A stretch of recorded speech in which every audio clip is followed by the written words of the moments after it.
Seeing Huami coming out of the Sea City supply warehouse, Shirt Saixia hurried over and said to Huami, "Mrs. Gong, Miss Qin said that you should move the materials slowly first. She will definitely fulfill the contract and will never break her promise. Also, she has dozens of very good cooperation projects. You must be very interested." How about we listen to them? Huami walked out slowly, and with a smile on her face, "Yes, of course I'm interested. The projects that your Miss Qin has brought out are all very good." Shirt Saixia breathed a sigh of relief. Just as he was about to speak, he saw a pool of oil in front of him, coming from nowhere under Huami's feet. "Mrs. Gong, be careful." He Xinghui, who was far away, looked at Huami with a vicious look as she stepped on the puddle of oil. She also had an empty oil bottle in her hand, which she happened to see when she was wandering around just now. But Huami leaned back, and with her pregnant belly, she did a somersault on the spot. The next moment, Huami walked up to He Xinghui with an expressionless face and raised her hand to slap her. He Xinghui was slapped to the ground with such force that his mouth was full of blood foam. "I've given you face, and you really think of yourself as a human being? Such despicable means can only disgust yourself, not anyone else." Huami kicked the oil bottle that fell beside He Xinghui and crushed it with one foot. "Is it not good to be a human being? Why do you have to be a lowly animal?" It turns out that he is good at making sneak attacks. He has no skills at all, but he is very cunning. Shirt Saixia came back to her senses at this time and hurried over, with a look of fear on her face. "Are you okay?" Looking at He Xinghui, who was spewing blood from his mouth, Shirt Kai was shaking with anger. "How can you be so vicious? You even plotted against a pregnant woman. How can you be so cruel? You are so despicable. This is simply unforgivable. Everyone knows that pregnant women are heavy, and if they fall to the ground hard, the consequences can be disastrous." He Xinghui was aiming to kill Huami with one corpse and 3 lives. He Xinghui, lying on the ground, spat out a mouthful of blood and looked at Huami and Shirt Saixia with sarcasm in his eyes. Half of her face was swollen. She wanted to say something, but suddenly she saw Zhou Cheng behind Huami. He Xinghui's face immediately changed, and she was about to cry. "Commander Zhou, she beat me. She also wanted to kill me." As he spoke, He Xinghui pointed at Huami, as if asking Zhou Cheng to make the decision. Shirt Saixia was so angry that she almost vomited blood. She turned around quickly, clenched her fists, and shouted to Zhou Cheng, "No, no." It was this woman who poured a pot of oil on the ground and almost killed the Empress. She was about to say the 3 words, "Mrs. Gong." Huami reached out and grabbed Shirt Saixia's wrist. "There's no need to keep calling her Mrs. Gong, as that would make He Xinghui suspicious."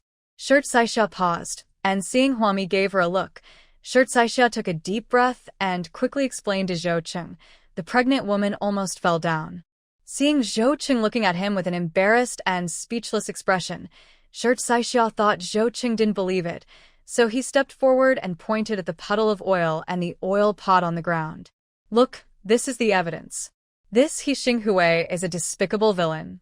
Of course, Zhou Cheng believes in Shirt Saixia, but he is now forced to do business and cannot uphold justice by standing still. His silence caused Shirt Saixia and He Xinghui to misunderstand. Zhou Cheng definitely didn't believe what Shirt Saixia said. He Xinghui immediately got up from the ground and threw himself into Zhou Cheng's arms. "Commander Zhou, I didn't do it. They are wrongly accusing me." Zhou Cheng took 2 steps back, lowered his head, and avoided He Xinghui. "I hate this woman so much." Zhou Cheng only had one thing in his mind. "Don't come over here." Seeing them like this, Huami tried very hard to hold back her laughter. Shirt Saixia was furious. She was shaking with anger, and the beer-bottomed glasses on her nose were about to fall off. What to do? It's a heart-pounding feeling. Huami held her face sternly and dragged Shirt Saixia away. While dragging him, Shirt Saixia cursed Zhou Cheng loudly. "I didn't expect that the garrison commander of City C would be such a person." When Huami pulled Shirt Saixia to a deserted corner and was about to explain, Shirt Saixia asked anxiously, "Mrs. Gong, are you okay? Luckily you just did a backflip, otherwise the consequences would be disastrous." When Huami went on a killing spree outside Xiangqing, Shirt Saixia was not there. She was in charge of some trivial matters handled by Qin Zhen and stayed at the RV supermarket. So Shirt Saixia didn't know how powerful Huami could be. I'm Fine. Huami patted Shirt Saixia's hand. From now on, you don't have to call me Madame Gong, just call me Ami. She thought Shirt Saixia was a nice girl and quite righteous. Shirt Saixia nodded, turned her head, and saw He Xinghui and Zhou Qing entangled in the distance. She continued to curse. That He Xinghui obviously has bad intentions. Zhou Qing is possessed by a demon. Just wait and see. Sooner or later, he will destroy City C. No, I need to call Miss Qin to report what's going on here. Shirt Saixia talks very fast and efficiently. Qin Zhen is a strong woman, and the secretaries around her are all top students who graduated from the world's top universities. They are very efficient and never procrastinate. So before Huami could explain the whole story, Shirt Saixia called Qin Zhen and filed a complaint against Zhou Qing. There was no response from Qin Zhen for a long time, but He Xinghui found a secluded place and made several calls to her people. This can't go on like this. He Xinghui deeply felt that Huami, the pregnant woman, was no ordinary person. She had seen Huami kill all the men around her in one breath. Just now, Huami slapped He Xinghui, which was considered merciful. If Huami was here, Zhou Qing would neither kill Huami nor restrict her actions. Then He Xinghui would be constrained in getting the Sea City supply depot. At least it would be difficult for her to find out the number of garrisons and firepower deployment near the supply depot in City C. After all, she and Huami are now enemies. However, no matter how He Xinghui called the people who were ambushing around her, without exception, no one answered. Even at the end, the signal was gone. She was extremely angry for a moment, but the first thing she suspected was not anything else, but whether there was something wrong with this universal signal connector. After all, the current signal base stations have collapsed, and this so-called universal signal connector is like a trick to deceive people. If it weren't for other people exaggerating about this thing, most of the time when Brother Fan held it in his hand, his cell phone would have a signal. He Xinghui would not spend so much money to have someone buy a universal signal connector for her from Xiangqing. As a result, this universal signal connector became useless after just a few days of use. He Xinghui spat, her eyes full of gloom. She was even planning to ask the group of people who were lying in ambush to secretly kill the pregnant woman. As a result, I can't get in touch with him now. He Xinghui tried to call Brother Fan again, and perhaps because of good luck, Brother Fan's call was connected. But Brother Fan didn't seem to care about the difficulties He Xinghui encountered, and he didn't wait for He Xinghui to express his difficulties. The first thing Brother Fan asked He Xinghui was, "Have you figured out the firepower deployment? When can we start?" He Xinghui was completely silent, the fear of being dominated by Brother Fan rising in her heart. She lowered her head obediently and replied, "I will do it right now. As soon as possible. Don't call unless necessary. Be careful not to expose yourself." After saying that, Brother Fan hung up the phone on He Xinghui. He didn't care about the process. What he wanted now was the result. This made Brother Fan very angry. He urgently needed to kill a group of garrisons in City C to teach Zhou Qing a lesson. After Brother Fan hung up the phone, He Xinghui stood silently in a secluded place, then raised his eyes and looked at the garrisons swimming nearby. It seems extremely easy to find out the garrison's deployment. Except for the supply warehouse, He Xinghui is free to go anywhere outside the warehouse. Huami and Shirt Saixia set up a large tent outside the supply warehouse. Shirt Saixia also asked the driver to check in a smokeless firewood stove for them. Xiangxi Road was opened, and soon, in less than half a day, a stack of contracts as high as a mountain was delivered from Xiangqing to Huami's tent. She sat beside the smokeless wood stove, texting with Gong Yi while looking at the contracts beside the stove in an exaggerated manner. Huami asked Shirt Saixia, "Is it necessary for you to compile all these cooperation projects into such thick contracts? Wasn't online electronic signing popular before the disaster? Now that the environment is like this, in extreme survival, if I want to go back on my word, I won't care what contract I signed with you. It's just a piece of paper. It has no constraints. There is no arbitration agency now, so if Huami breaches the contract, she will not receive any punishment. So she felt that Qingjun's being so serious was a bit unnecessary.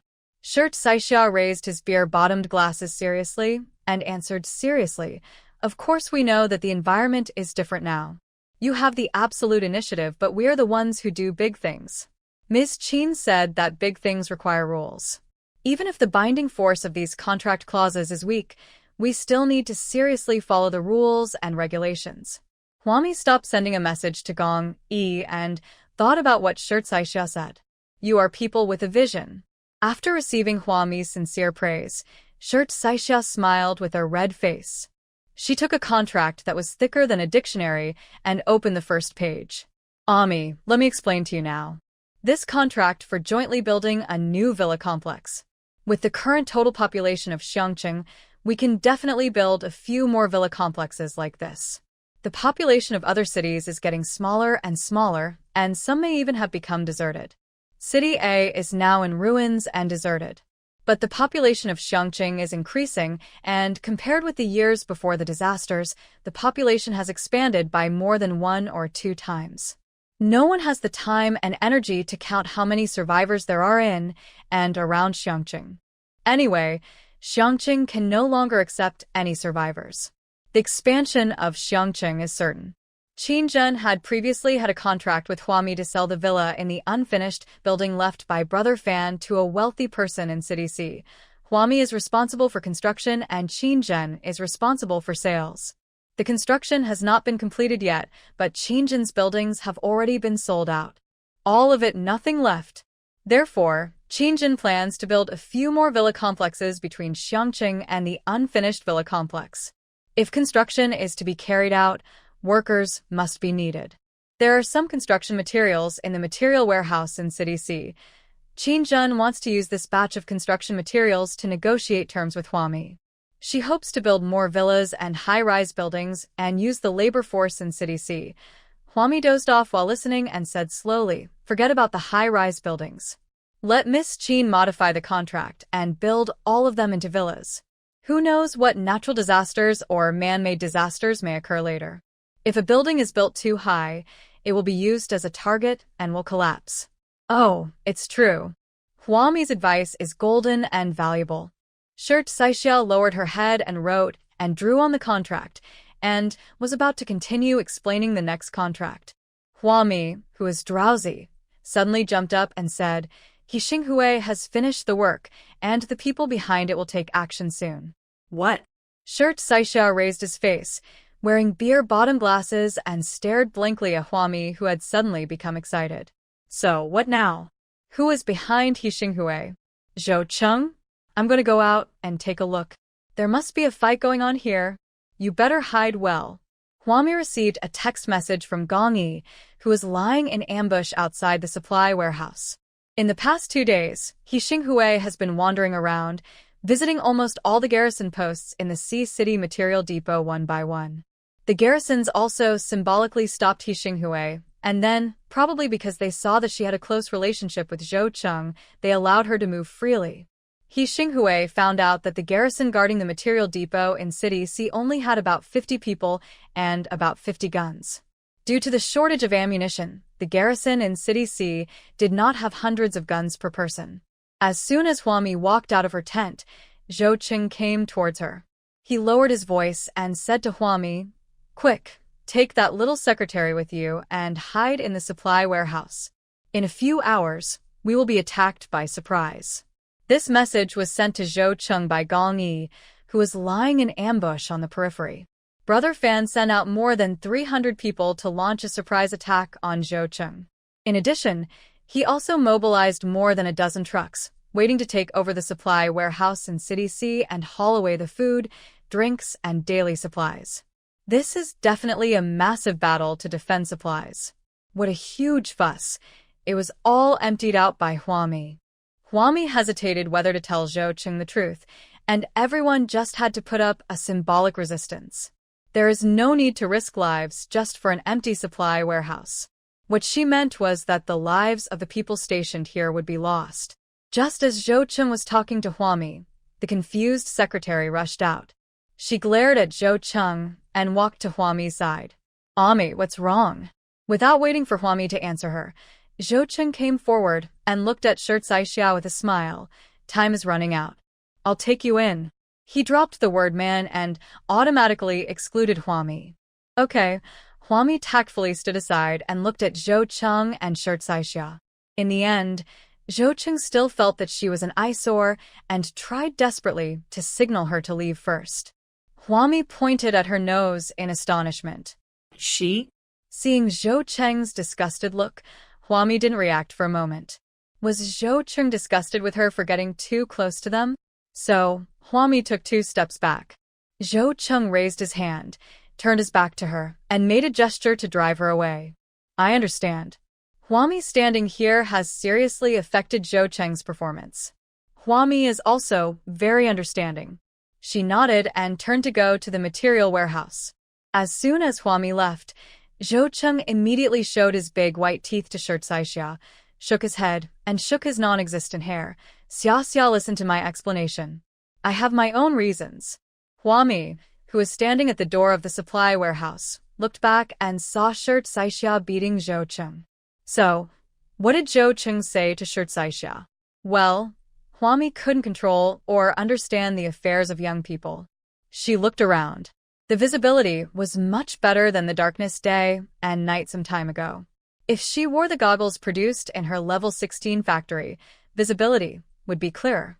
Considering that this supply warehouse is empty, we cannot waste such a good and solid supply warehouse.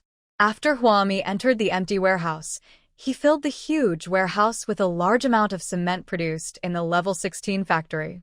If Qinzhen wants to build more villa complexes, cement is an essential building material.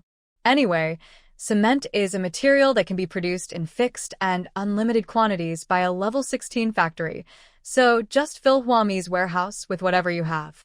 Outside the warehouse, He Xinghui watched Huami enter the supply warehouse. There was a small gap in the door, but inside was a mountain of supplies. And these supplies will soon belong to them. Then, He Xinghui watched Zhou Cheng carefully send the angry Shi Caixia to the supply warehouse.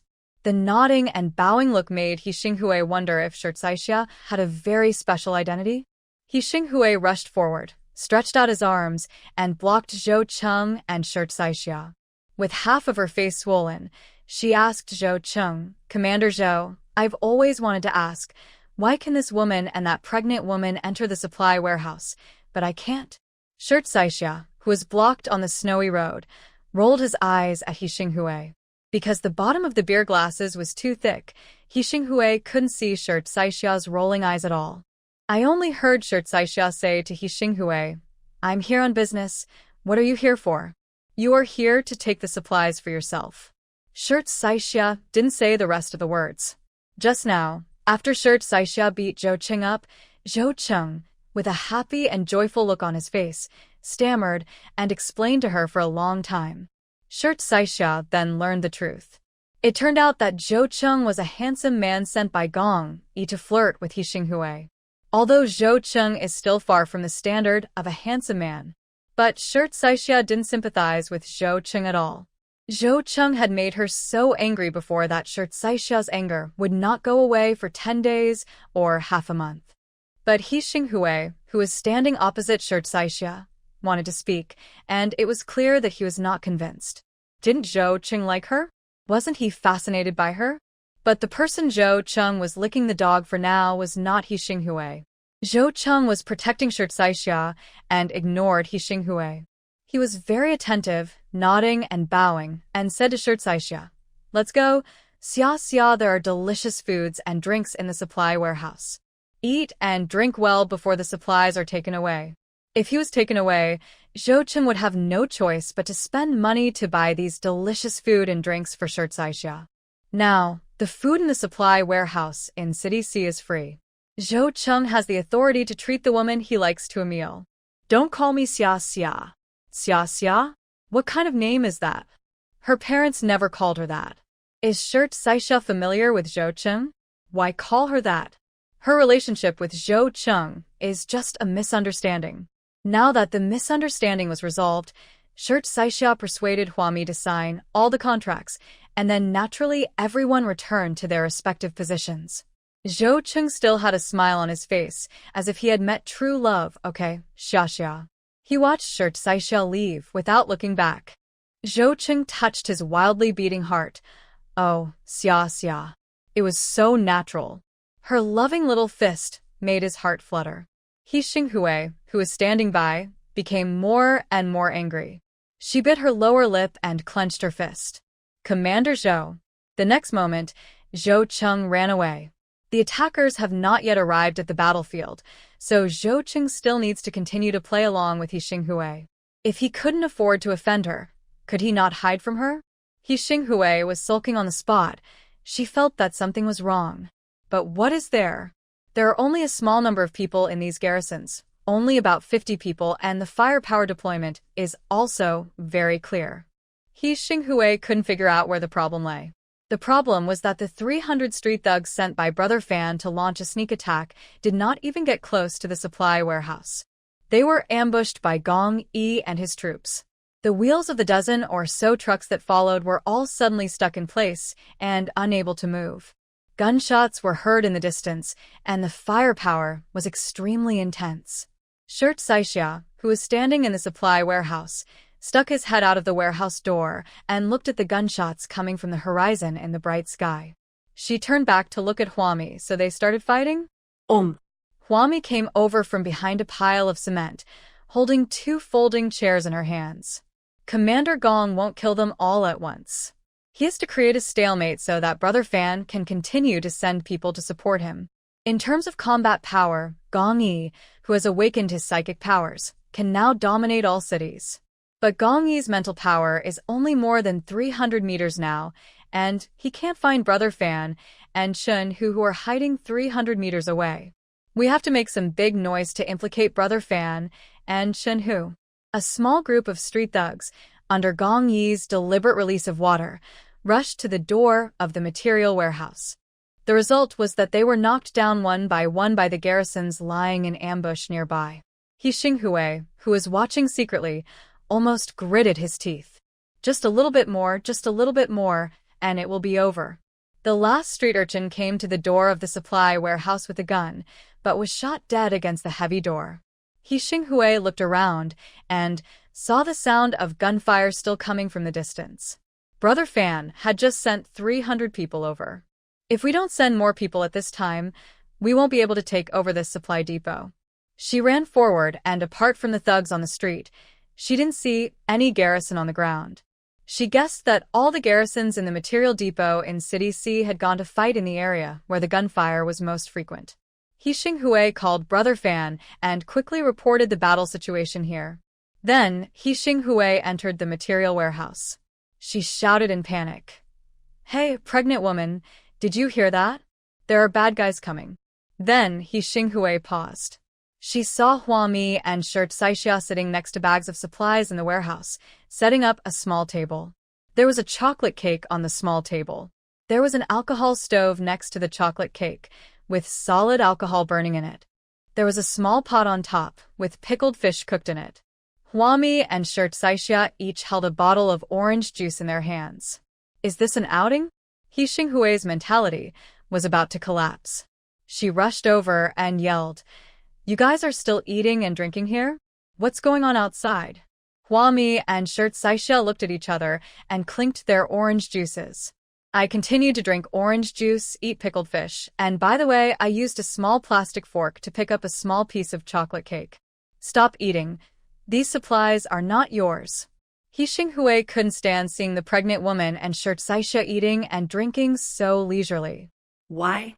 She has done so much and endured so much to survive, but she still has to work desperately for a bite to eat. How could this pregnant woman and Shirt Saixia be able to eat and drink so well without any panic at this moment? It is obvious that these supplies should belong to He Xinghui. Huami sat in a chair, stroking her pregnant belly with one hand, took out 2 small packs of handkerchiefs, and gave one to Shirt Saixia. He opened the other pack, took out a piece of paper, and wiped the chocolate cake crumbs from the corner of his mouth. "Keep eating." He Xinghui couldn't stand it anymore. She came over and wanted to overturn the table. Don't eat anymore. These supplies are mine. She spent so much effort, of course, for these supplies. Could it be for that idiot Zhou Cheng? Shirt Saixia failed to stop it in time.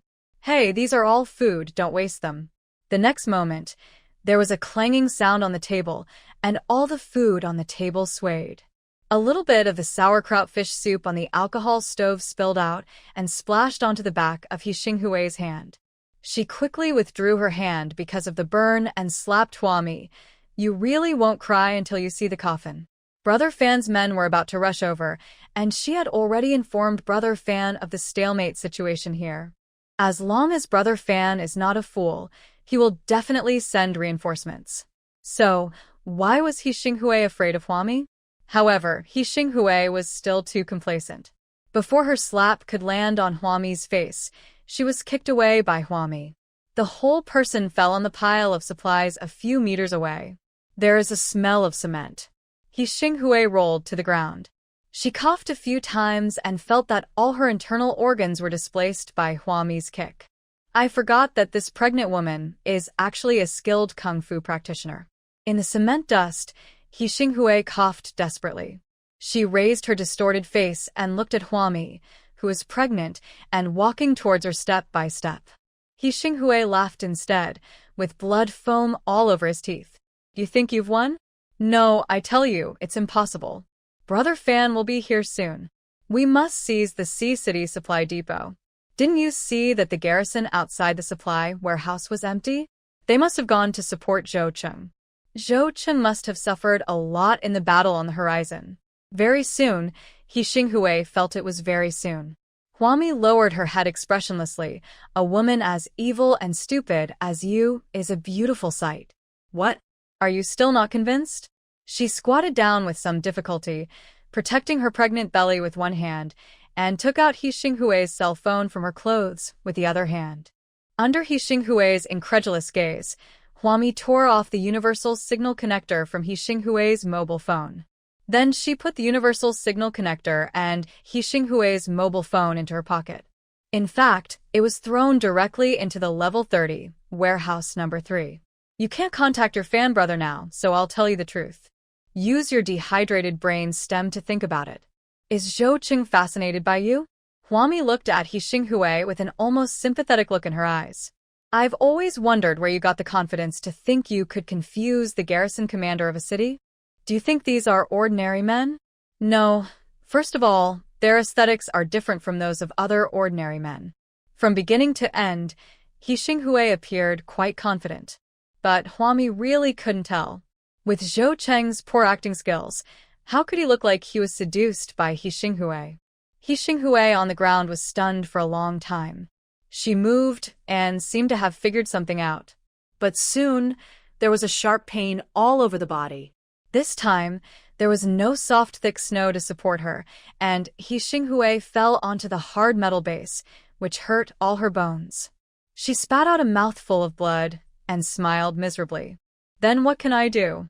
Tell me, what other means do I have? After all, He Xinghui is just a powerless woman. I followed Brother Fan when I was a teenager. The methods he taught me are all the methods I have. What can I do? She didn't think too much about this matter.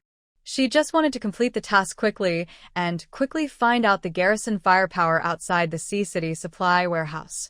Then get the Sea City supply depot. She is the woman who is most trusted by Brother Fan. She has no sense of good or evil, because she had been making a living at Brother Fan's hands when her world view and outlook on life had not yet been formed. He Xinghui didn't understand. That's all she knows. Huami does not sympathize with He Xinghui. She understood that the world was not necessarily a good place even before it lost order. He Xinghui said that she had followed Brother Fan since she was a teenager. Given Brother Fan's style of doing things, there was no need to guess what He Xinghui had suffered. He Xinghui has been spoiled. Letting He Xinghui go is actually planting a time bomb. Huami had no way of guaranteeing that He Xinghui would not do something even more harmful in the future as Li Yue became increasingly deteriorating. In the end of the world in the previous life, there were many women like He Xinghui. Some will evolve directly from victims to executioners, and they were once forced to do those things by men. Then, in turn, they help men force other women to do those things. Huami has seen too much. But Huami didn't kill He Xinghui either. Under He Xinghui's shocked gaze, Huami put her hand into Gong Yi's hand. Shirt Saixia hurriedly cleaned up the pickled fish and the unfinished chocolate cake on the table. She and the garrison that came to support them took all the food and drinks away. Of course, the tables and chairs were not spared. The group left cleanly. He Xinghui was left alone, with pain all over his body, in the huge warehouse filled with supplies. He Xinghui thought that perhaps the garrisons were finally defeated, so they withdrew in time and did not even have time to take away the supplies in the warehouse. She was even a little smug. Even though Zhou Cheng was not fooled by her, the pregnant woman was so fierce and cruel that she saw through her disguise. It doesn't matter. When something happens, just look at the result. The result was that He Xinghui still got a full warehouse of supplies. He Xinghui didn't know how long he had been lying on the dim and cold floor of the warehouse. His whole body was stiff from the cold. Maybe she won't live long. Maybe Brother Fan will arrive in time, and because she is so helpful, he will find a doctor to save her. In this way, she will continue to work for Brother Fan and continue to lure and kill those garrisons that are left alone. So, after all, she was still somewhat useful. In Brother Fan's hands, no other woman could do what she did. They didn't trap and kill as many garrisons as she did. Not only did they kill several garrisons in City C, they also lured and killed many garrisons and police officers in City G when they arrived in City C from other places. He Xinghui and her sisters became more and more adept at this luring and killing method. Those garrisons were almost always successful in their attempts to lure people into their targets. They are always stupid enough to fall into traps, and when they see a weak woman asking for help, they rush forward to rescue her out of a sense of responsibility. So they would always die at the hands of He Xinghui and her sisters. He Xinghui was lost in thought when he finally heard some noise outside the warehouse. She forced herself to sit up, wiped the blood from her mouth, and looked at the man who walked in the dim light outside the door. Brother Fan. He Xinghui spoke with shining eyes, looking at the man standing in front of her, dressed neatly and decently. It was Brother Fan who came to the supply warehouse in City C in person. Brother Fan frowned, looked at He Xinghui sitting on the ground, took out a clean handkerchief, and covered his mouth and nose. Why does it smell like cement in here? The huge supply warehouse in City C is filled to the brim with supplies, but it just smells bad. The burly man standing next to Brother Fan was wearing fur and had a green scorpion tattooed on his neck. Brother Fan, let's move our things quickly. We never know when those garrisons will come back to attack us. He Xinghui, who was sitting on the ground, stared at the burly man with the scorpion tattoo with wide eyes. If I remember correctly, Brother Fan once said that this scorpion man was recruited by Boss Chun and was a very capable hired killer. Boss Chun has recruited many powerful killers. When order collapses, it is always easy for these people to gather together. Brother Fan nodded, without even looking at He Xinghui.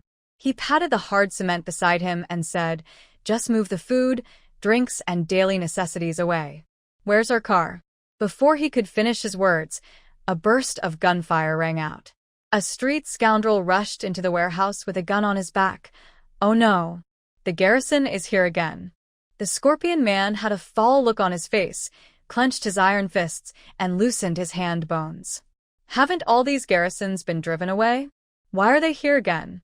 They sent out about 300 street troopers in front, and many more later, thinking that they had driven away all the garrisons.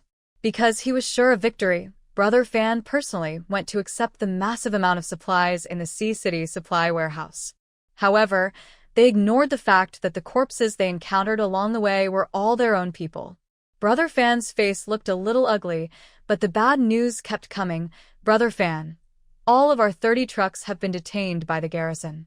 Brother Fan, the garrison has rushed over, and we can't get out. Brother Fan's expression became more and more ugly, and his gaze finally fell on He Xinghui lying on the ground. He lifted up He Xinghui's collar. I ask you what's going on. Tell me, don't tell me the truth. You know my methods? He Xinghui was already in pain, and now being lifted up so rudely by Brother Fan, she felt even more pain all over. She moved her pale lips. Maybe he fell into a trap. Maybe it was a scheme from the beginning. But He Xinghui no longer had the brain to think. She was drowsy and murmured, "My cell phone and universal signal connector were both stolen by a woman with a big belly. I told you this woman is very powerful. I said it must be eliminated as soon as possible." She remembered that she had called Brother Fan and wanted him to send someone to kill the pregnant woman. But Brother Fan ignored this. He only wanted the result and not the process. So, He Xinghui could only continue to explore the garrison firepower outside the supply warehouse. At this time, outside the warehouse, more and more street urchins were forced to retreat into the warehouse because they could not withstand the strong firepower of the garrison. As a last resort, Brother Fan turned around and gave an order. Close the door of the supply storehouse and find all the food and drinks. But clearly, they had said before that He Xinghui was his most capable woman. He Xinghui lay crooked on the cold ground with a sarcastic smile on her face. The voice of the Scorpion Man came to my ears. The door of this warehouse is quite thick. As long as we close the door, we can stay in here for a year or two without any problem. Boss Chen will come to rescue us when the time comes. Even if it's just because of the huge storage of supplies, he will come. Such a large supply warehouse is easy to defend but difficult to attack. What's more, there are all kinds of supplies in here. Brother Fan and Scorpion Man can stay here for the rest of their lives. But another voice shouted, "Brother Fan, why is most of the material in this warehouse filled with cement?" Cement. Cement that cannot be eaten or drunk. Outside the supply warehouse, Zhou Cheng had already rushed over with the garrison team. The ground was littered with corpses of street thugs, one after another, lying in the snow. This piece of snow has been dyed red. In the snow, Zhou Cheng's hair and temples were all covered with white frost. He looked at the closed door of the material warehouse and was very annoyed. How come they were so quick?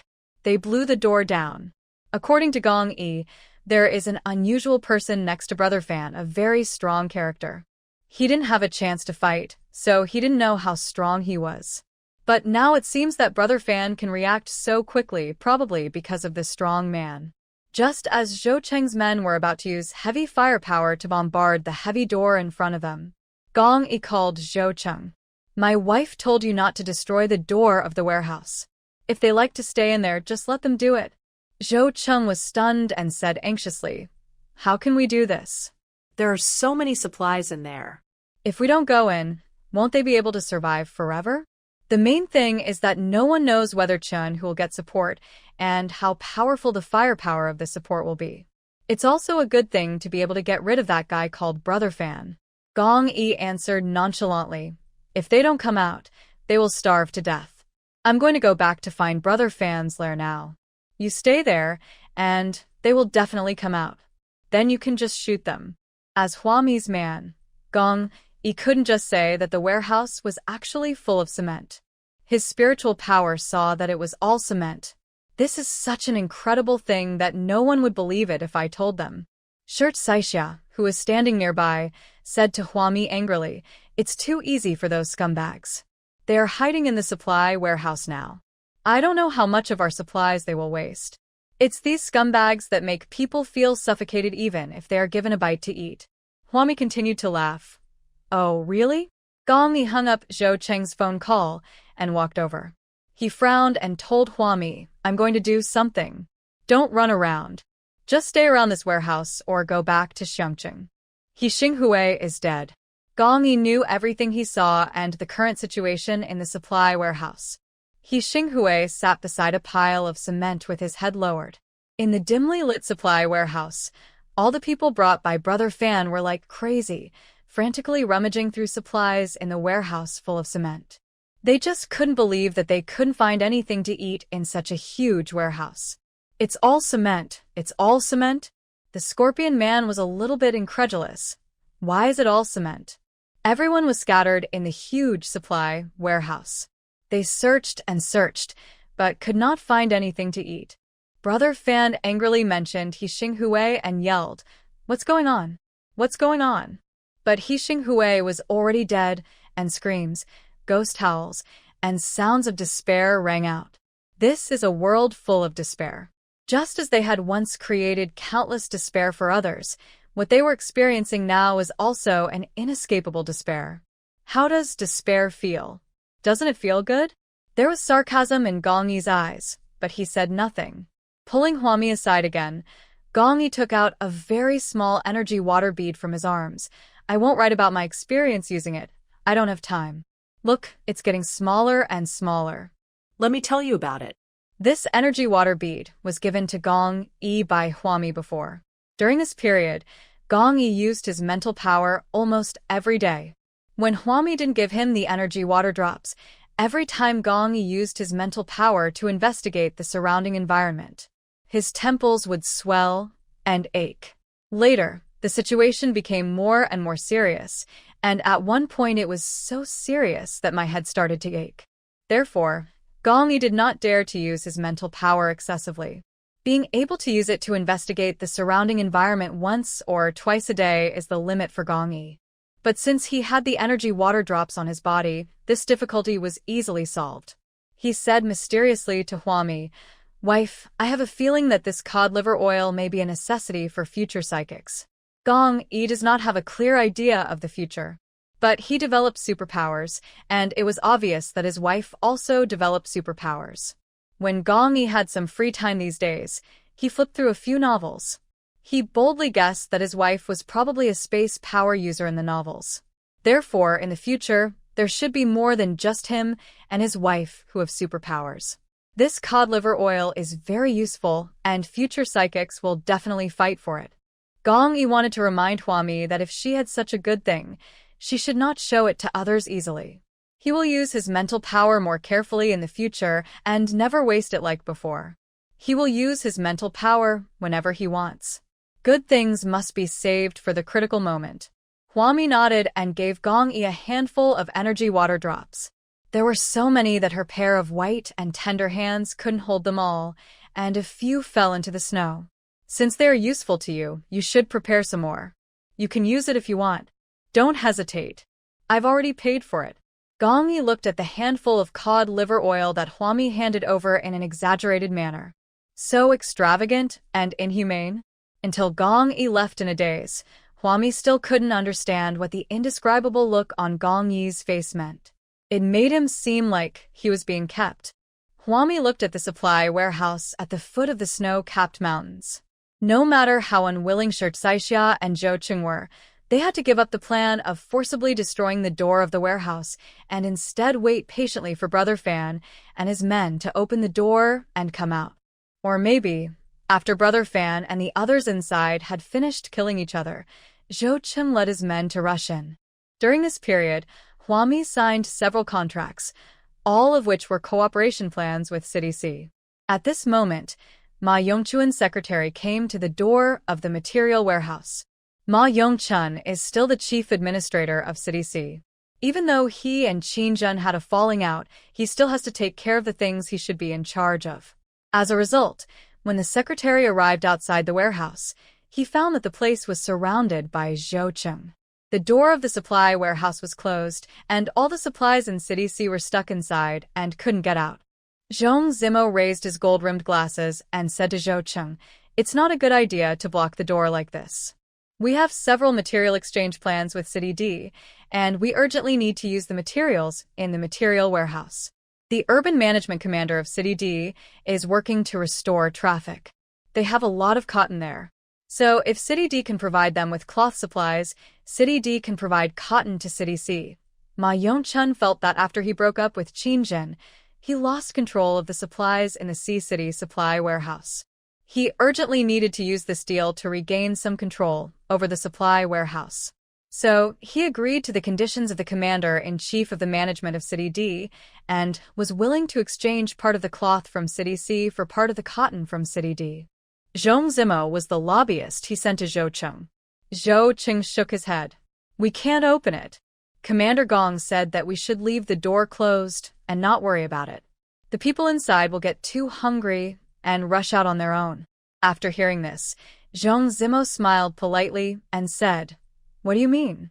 "Commander Zhou, you are now the garrison commander of our sea city. People who don't know you would think you are a captain under Gong Yi. In terms of rank, Zhou Cheng and Gong Yi are at the same level. Both are garrison commanders of a city.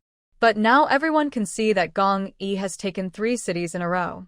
Although City A is empty, only a pile of ruins remain.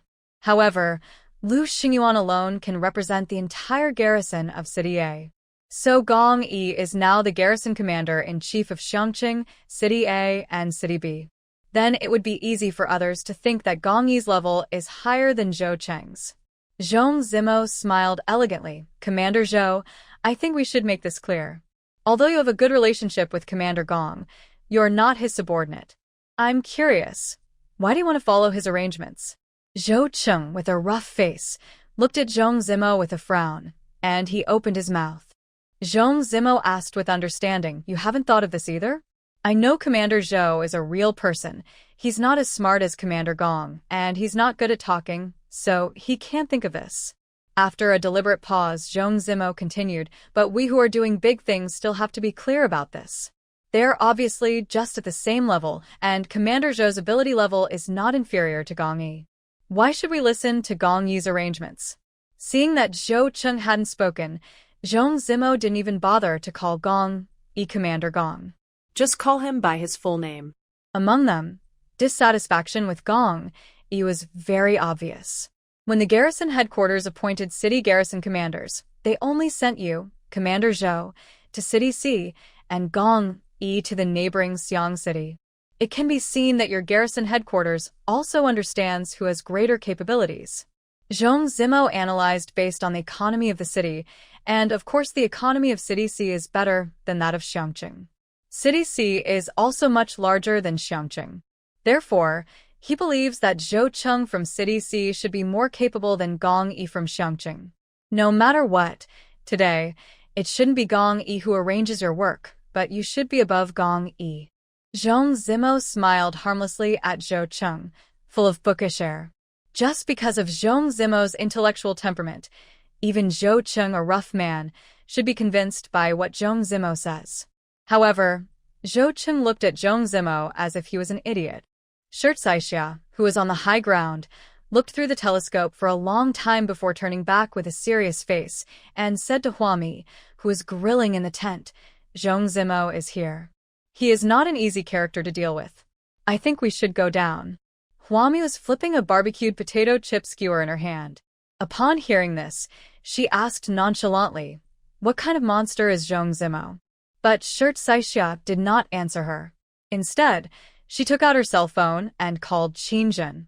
More than half an hour later, Shirt Saixia came in from outside the tent and helped Huami grill pork rib skewers.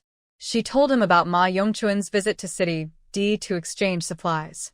And then he said, "Zhong Zimo is my senior. We graduated from the same university. We both studied law."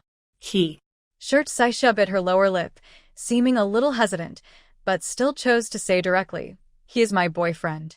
Ah? Huami's attitude finally straightened out a bit. She looked at Shirt Saixia, thought for a while, and then asked, "You and your boyfriend, one serves Ma Yongchun and the other serves Qinzhen? And now, Ma Yongchun and Qinzhen have broken up, but you two are still together?" Shirt Saixia nodded and said hurriedly, "No, my relationship with Zhong Zimo will never affect my current work and position. I know what is right and wrong. I don't doubt your professionalism." Huami smiled. She looked at Shirt Saixia sympathetically. "So, what are you going to do now?"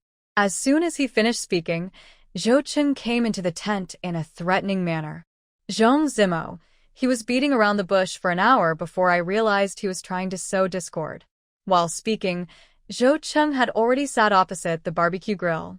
Behind him, he took the pork ribs from Shirt Saixia's hand, picked up the seasoning beside him, and sprinkled it evenly and skillfully. Then, under Shirt Saixia's angry gaze, he ate and said, "I listened for more than 50 minutes and still didn't understand." Hey, he was talking in a roundabout way. This pretty boy wanted to sow discord between me and Commander Gong. Ugh. Zhou Cheng ate and cursed at the same time. Shirt Saixia, who who was standing opposite Zhou Cheng, had cheeks as puffy as a little puffer fish. She snatched the cumin seasoning from Zhou Cheng's hand. "You are the one who is stupid. Why is he talking so confusingly? He knows that if he wants to regain control of the supply warehouse, he has to start with you. So, how can you listen to him for an hour?" The key point is, after listening to Zhong Zimo's brainwashing for more than an hour, Zhou Cheng was not fooled by Zhong Zimo's eloquent speech. Is it true that fools have good fortune? Because Zhou Cheng didn't even understand. Zhou Cheng smiled and handed the pork ribs in his hand to Shirt Saixia. "Xia xia, sprinkle some cumin on me." Then, Zhou Cheng said righteously, "This has nothing to do with my IQ. It doesn't matter if I can understand what he said or not. Even if someone puts a gun to my head, I will not betray my brother." Then, Zhou Cheng winked at Huami again, asking her to go away. Too bright. Huami took a deep breath and looked at Zhou Cheng. Okay, she would leave if she wanted to. Zhou Cheng could just take care of himself. When Huami walked out of the tent, Zhou Cheng's disgusting voice came from behind. "Xia xia, help me grill another 100 skewers of pork ribs." "Go away, can't you do it yourself?" Shirt Saixia was furious. She was Qin Zhen's secretary, a secretary. "You know, she's not here to sell barbecue." Huami held her waist and walked forward with her pregnant belly.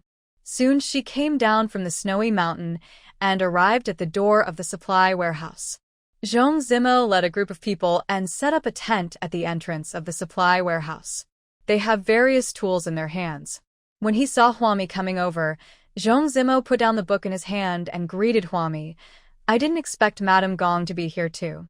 He had been to Xiangqing with Ma Yongchun, so naturally he knew Huami. Huami raised her eyebrows and said to Zhong Zimo, "I heard that you are planning to exchange supplies with City D?"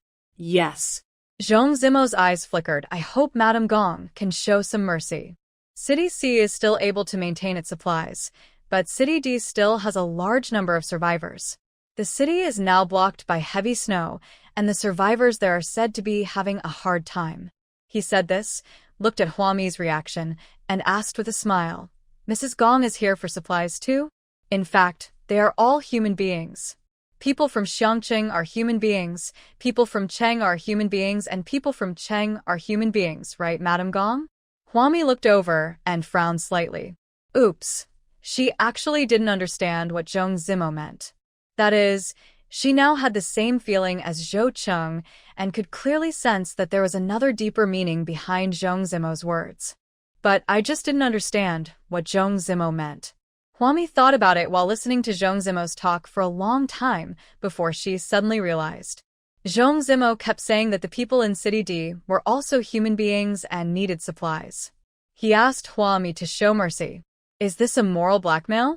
Because of her heavy body, Huami wanted to rest after standing for a long time, so she said directly to Zhong Zimo, who was chattering, "This matter is easy to talk about. You can ask the D City Management Commander to come to me. If he wants food and drink, just give me money. I have no intention of withholding anyone's supplies. I welcome anyone who comes to me to buy or sell supplies." Huami's sincerity left Zhong Zimo speechless for a moment. He raised his gold-rimmed glasses on his nose. "Mrs. Gong, what I mean is, can you let go of this supply warehouse? After all, you already have a lot of supplies, and the survivors in City C and City D also need food, water, and cotton clothes to survive the winter." This made Huami laugh out loud. "I came here because of the cooperation contract Qin Zhen and I signed. How come it becomes that I won't let go? The ownership of the materials in your warehouse should be a matter between you and Miss Qin. Before your issues are sorted out, I will follow the contract in everything. Not even a pound of these 100 tons of fabric can be missing from me. After all, I am also waiting for the fabric to start making cotton clothes, and I am also saving lives." Seeing that Zhong Zimo wanted to talk, Huami raised her hand to interrupt him. "Secretary Zhong, it's pointless for you to keep arguing about these things.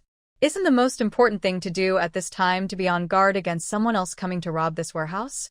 Such a large batch of supplies is too tempting for the survivors. No one believes that Chun who will just sit there and wait to die while Brother Fan and the others are trapped. At this time, the most important thing to do is to protect the supply warehouse. Zhong Zimo wanted to say something else, but Zhou Cheng hurried over.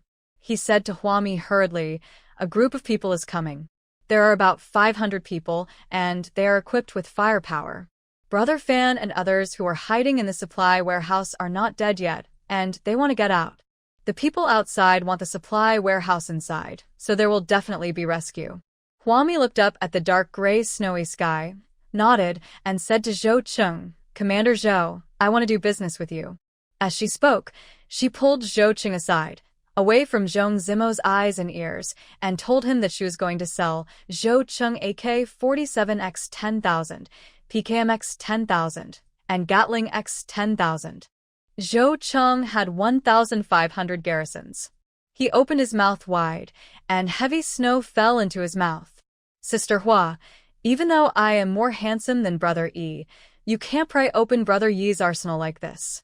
His first reaction was, is Sister Hua going to divorce Gong Yi? So Sister Hua is secretly selling Gong Yi's family assets here.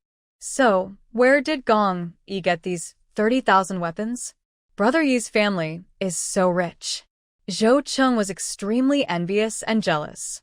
Huami rolled her eyes at Zhou Cheng. She held her waist with one hand and touched her pregnant belly with the other. "I saw that you only have a few dozen people and a few dozen guns. It's too shabby. The other side may send 300 or 500 people in a moment. Gong Yi can't stay here with you forever. If he leaves, you still have to guard the supply depot. What's more, Zhou Cheng is only dealing with humans now. When various mutated animals and plants appear in the future, these 30,000 weapons may not be enough. The main reason is that there are not enough bullets." Seeing Zhou Cheng's excited expression, Huami said, "Don't worry. Gong Yi has a lot of money. He won't go bankrupt if he sells you 30,000 weapons." Upon hearing this, Zhou Cheng nodded frantically.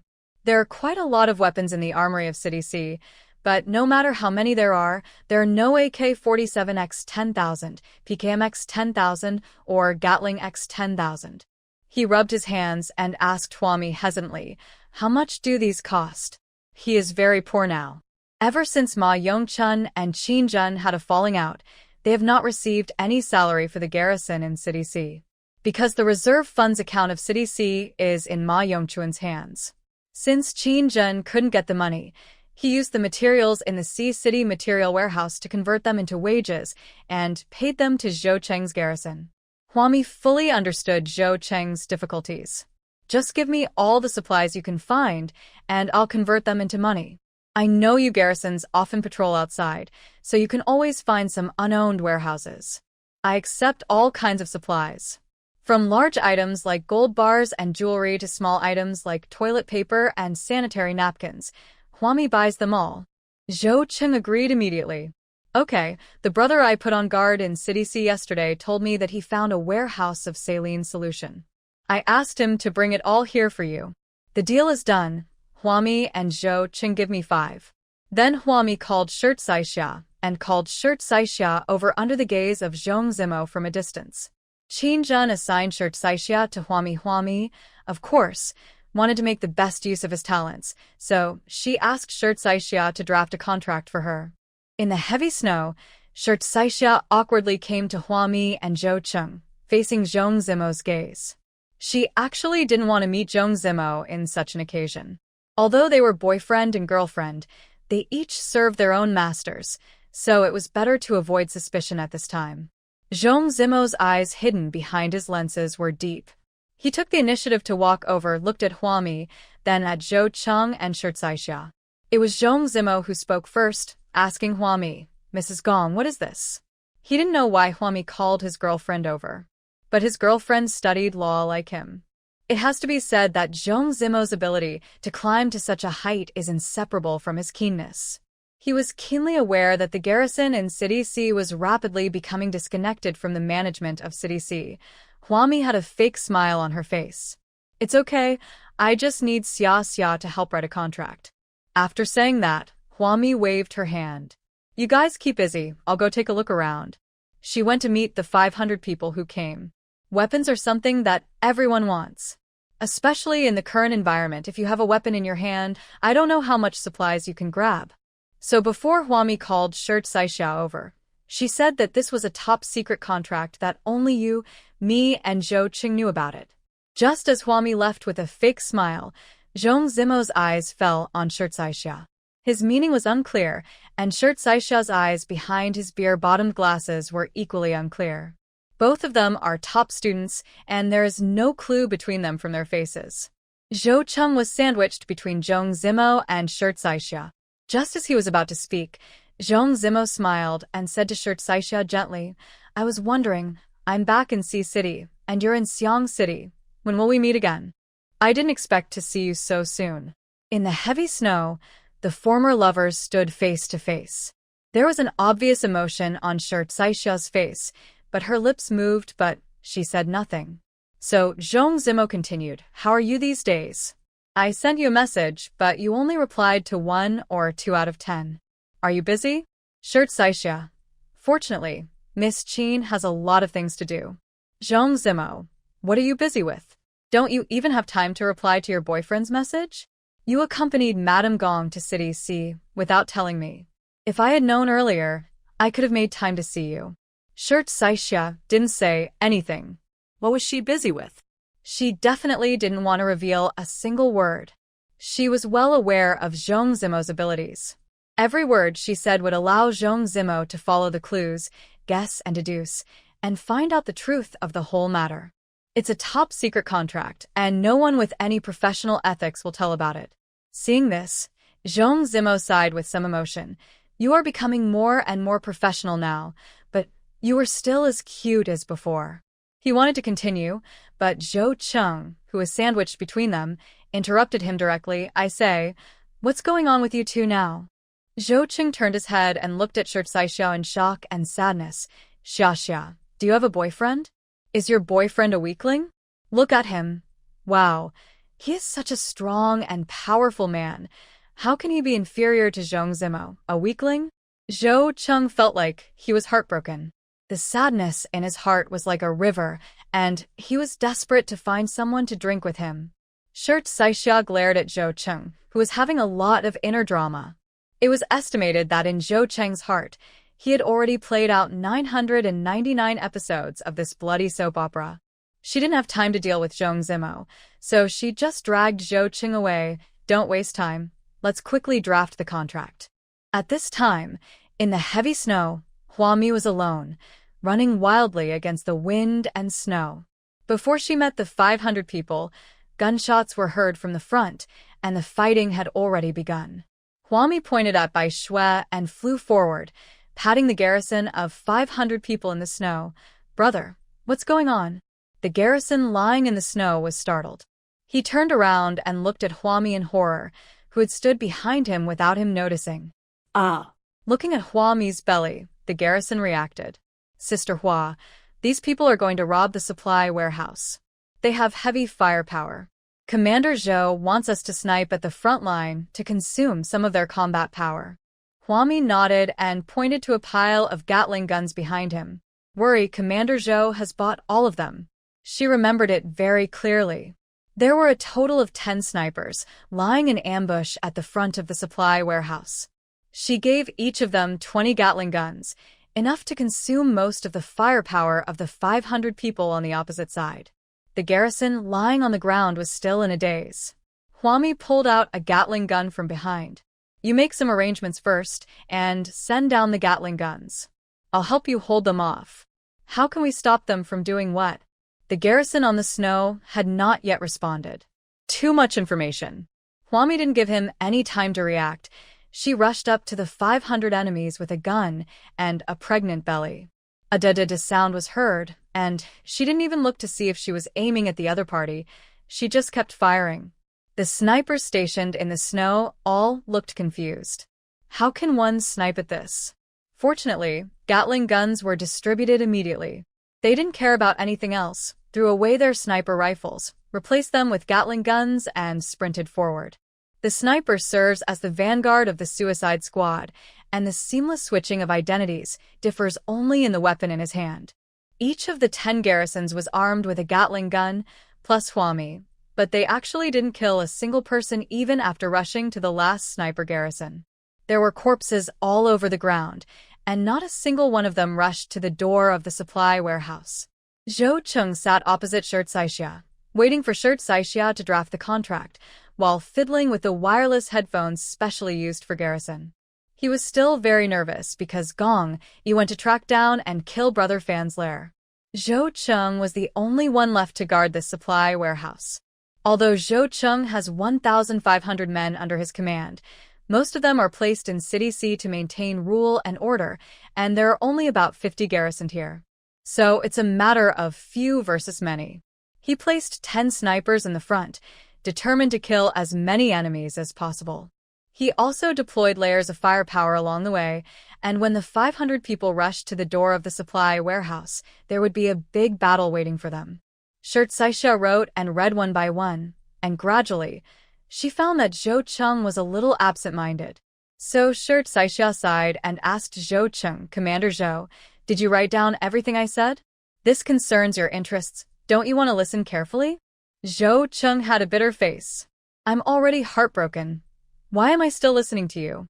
Besides, his mind is not on the contract right now. He is mobilizing himself before the war. Shirt Saixia was irritated by Zhou Cheng's love-brained attitude. She slammed her hand on the table and said, "Commander Zhou, can you correct your attitude? What kind of heartbreak? Zhou Cheng hasn't even fallen in love yet. How come he's heartbroken?" At this moment, a garrison rushed into the tent with a gun in hand. "Report, forward, forward." Before he could finish, Zhou Cheng stood up and grabbed a gun beside him. "Xia xia, don't feel guilty. It's not your fault that you have a boyfriend. We are not meant to be together after all. Forget me." Looking at Zhou Cheng's back as he was about to leave, Shirt Saixia frowned and opened her mouth as she looked at him. At this moment, she felt it was quite tragic. Although Zhou Cheng is a bit erratic, it cannot be denied that it is precisely because of Zhou Cheng's persistence at his post that the current order in City C can be maintained. However, due to these natural and man-made disasters, the death rate of the garrisons is really too high. Why can't they get respect from others? Shirt Saixia stood up with red eyes and looked at Zhou Cheng's back facing the wind and snow. So majestic that it makes people want to cry. Next, the young garrison who came to deliver the message finished what he had not yet finished saying. "The 500 people who came from the front have all been killed. Not a single one has made it to our side alive." Shirt Saixia. Zhou Cheng. Where is the tragic scene? The next moment, Zhou Cheng responded with a serious face. "There must be something fishy going on. Come on, take me to see it." Then he ran out of the tent as if escaping. He led the small garrison forward to investigate. As soon as he left, Zhong Zimo went into Shirt Saixia's tent. As soon as he saw Zhong Zimo, Shirt Saixia encrypted the contract written on his computer and closed it. Seeing her like this, Zhong Zimo smiled and said, "What? It's been kept secret for so long now. People who know about it would say that our professions are special, and people who don't would think we broke up." Shirt Saixia lowered his head and smiled a little embarrassedly. "Protecting the privacy of our clients is our most basic professional ethics," my mentor said. She had no intention of breaking up with Zhong Zimo. Even if Ma Yongchun and Qin Jin broke up, Shirt Saixia would not have such an idea. But professional ethics is professional ethics. Qin Jin sent Shirt Saixia to serve Huami, so Shirt Saixia had to keep the contents of Huami's contract confidential. No one can watch. Seeing her shy little girl, Zhong Zimo sat over, looked at the locked computer interface, raised his hand and ruffled her hair. "You really are. So, you are helping Huami now?" Shirt Saixia frowned slightly. She didn't know why. Maybe it was her illusion, or maybe she and Zhong Zimo had opposing positions. Why did she always feel that Zhong Zimo was spying on her? Or is it that by inquiring about her, we can find out Huami's material tracks? It's not bad to work for her, but she is not as approachable as she appears to be. She is a very dangerous person. Seeing that Shirt Saixia didn't say anything, Zhong Zimo continued, "You see, she can talk to anyone and move freely among the garrisons. Those garrisons are people who live on the edge of a knife, unlike us. We are all gentlemen. Huami has a close relationship with the garrison, and it can be seen that she is also cruel. You must be careful when you are with her. I'm just worried about you.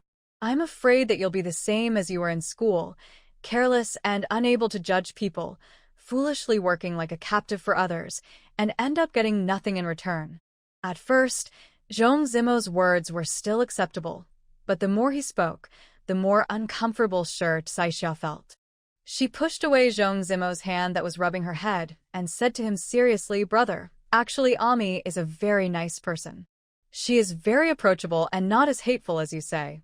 At the beginning, Shirt Saixia also felt that Huami was difficult to approach. For a woman to be able to move freely among a large group of strong garrisons and to have such a close relationship with them is in itself a proof of her ability. But after getting in touch with Huami, Shirt Saixia discovered that although Huami's moral bottom line was low, she was not a person without morals. Moreover, Huami is very easy to get along with. As long as you don't play tricks on her, she is very generous to the people around her. Everyone around her was very generous because Huami gave them so much. Even Shirt Saixia, who only helped Huami draft a contract, was piled with 10 chocolate cakes, 30 tomato-flavored self-heating hot pots, 2 large snakeskin bags of caramel-flavored melon seeds, a large sack of mechanical pencils, a large sack of watery and whitening BB cream, and a large sack of heating insoles in Shirt Saixia's tent. The sack was so full that Huami couldn't even zip it up. So how could Huami be as difficult to get along with as Zhong Zimo said? If you get her temper right, she's actually very easy to get along with. Zhong Zimo's face darkened. You used to judge people by appearances. It seems that you still can't change this habit. If you have anything to ask me, please ask me more. The situation is so chaotic and you don't have a big picture view, so you must ask me more. Who else can you trust now except me? Shirt Saixia lowered her head and said nothing. She and Zhong Zimo studied under the same instructor, who was her senior and also her boyfriend. Logically speaking, since she had lost her parents and family, the person she should trust the most is Zhong Zimo. She was indeed naive in her thinking. She was not as smart as Zhong Zimo, nor was she as bold and daring as Zhong Zimo. The tutor often said that she was not as brave as her senior and that she did not have the same determination. But, Shirt Saixia said in a low voice, "We each serve our own masters. It is our professional ethics to abide by our duties and not disclose the privacy of our employers." Her goal has always been simple and clear: to make a living. If you leak the employer's privacy, you lose your professional ethics. People without professional ethics will not be hired no matter where they go. This is the most basic. Zhong Zimo's eyes gradually turned colder. Shirt Saixia, do you want to break up with me? I am just concerned about you, as your boyfriend. I hope you can tell me anything. I hope you won't have any secrets in front of me. You should know that the deal between Huami and Zhou Cheng might endanger Xiangqing. As someone who knows about this, you are unwilling to tell your boyfriend a single word? Tell me, maybe I can help you think of a way to stop Huami and Zhou Cheng's deal. Shirt Saixia pursed her lips, lowered her head, and said nothing. She insisted not to say a single word about Huami. Shirt Saixia didn't know whether it would endanger City C, even though the contract she drafted involved a large number of weapons and supplies. She only knew that this was her job, writing contracts, explaining the contents of contracts, and modifying contracts according to the employer's opinions. Shirt Saixia, I am very disappointed in you. Zhong Zimo left angrily. This was something Zhong Zimo had not expected. As soon as he walked out of Shirt Saixia's tent, he saw a group of garrisons queuing in front of a tent. Those stationed there are receiving weapons. Zhou Cheng from City C, where did you get the weapons? Zhong Zimo was very curious. He kept an eye on it, returned to his tent, and started looking up the names and styles of those weapons on the internet. The Gatling gun is not a standard weapon for the garrison in City C. Of course, it is not the standard weapon of Xiangqing or any city under Gong Yi's jurisdiction. Zhong Zimo pondered. So where did Zhou Cheng get all these weapons? He took out his cell phone and called Ma Yongchun. When Ma Yongchun heard this on the other end of the phone, he immediately fell silent. After a long while, he asked, "Can you find out where Zhou Cheng got all the weapons from?" In fact, the main problem Ma Yongchun is facing now is that he has no armed forces. Zhou Cheng didn't listen to him, but of course he wouldn't necessarily listen to Qin Jin now. Zhou Cheng now is like a wild horse that has broken free from its reins. He listens to Qin Jin only because Qin Jin and Huami are on the same side. And Zhou Cheng listened to Gong Yi. Speaking of Qin Jin, he was able to control Zhou Cheng. Therefore, neither Ma Yongchun nor Qin Jin can be considered as people with armed forces. Since Ma Yongchun knew that Zhou Cheng could get weapons, why didn't he make good use of this information? Maybe he could find out who sold the weapons to Zhou Cheng, and he could also spend money to buy a batch of weapons. Then reassemble an armed force. Zhong Zimo frowned. It's probably going to be difficult. My work here is very difficult to carry out. They are all like iron barrels, and it's very difficult to break through. Zhou Cheng and Gong Yi have such a close relationship that Huami cannot use moral blackmail on them. Even Shirt Saixia is very tight-lipped. Zhong Zimo felt that it would be extremely difficult to open the supply warehouse and take out the fabric inside. Ma Yongchun pondered for a moment and told Zhong Zimo, "Do it according to your ability. Things like this should be done slowly." After giving Zhong Zimo a few more instructions, Ma Yongchun hung up the phone and sat quietly alone in his villa, watching the sky outside the window, which was about to brighten. Over the past few days, the snow has been falling heavier and heavier. As the snow on the ground has been piling up thicker and thicker, the sky has been getting brighter and brighter. It's not as good as before. It's dark day and night. The abnormal and irregular weather is beyond the comprehension of any meteorological expert. At this time, Ma Jixuan stumbled open the door, and the wind and snow suddenly filled the entire villa. He saw Ma Yongchun standing by the window and shouted, "Brother? Why are you home? Aren't you busy at this time?" According to past practice, this time is when Ma Yongchun is the busiest. As a result, what did he see when he came back? He saw Ma Yongchun idle at home. Ma Yongchun looked back at Ma Jixuan, whose head was covered with snow, and did not answer him. He just asked expressionlessly, "Where have you been?" Ma Jixuan came over and said, "Hey brother, don't scold me first. I heard something recently." After he returned to City C, he did not sit idle like before, but really thought about problems for his brother. After all, anyone who experiences what happened in Xiangqing will grow. So Ma Jixuan returned to City C and went to look for his classmates at school.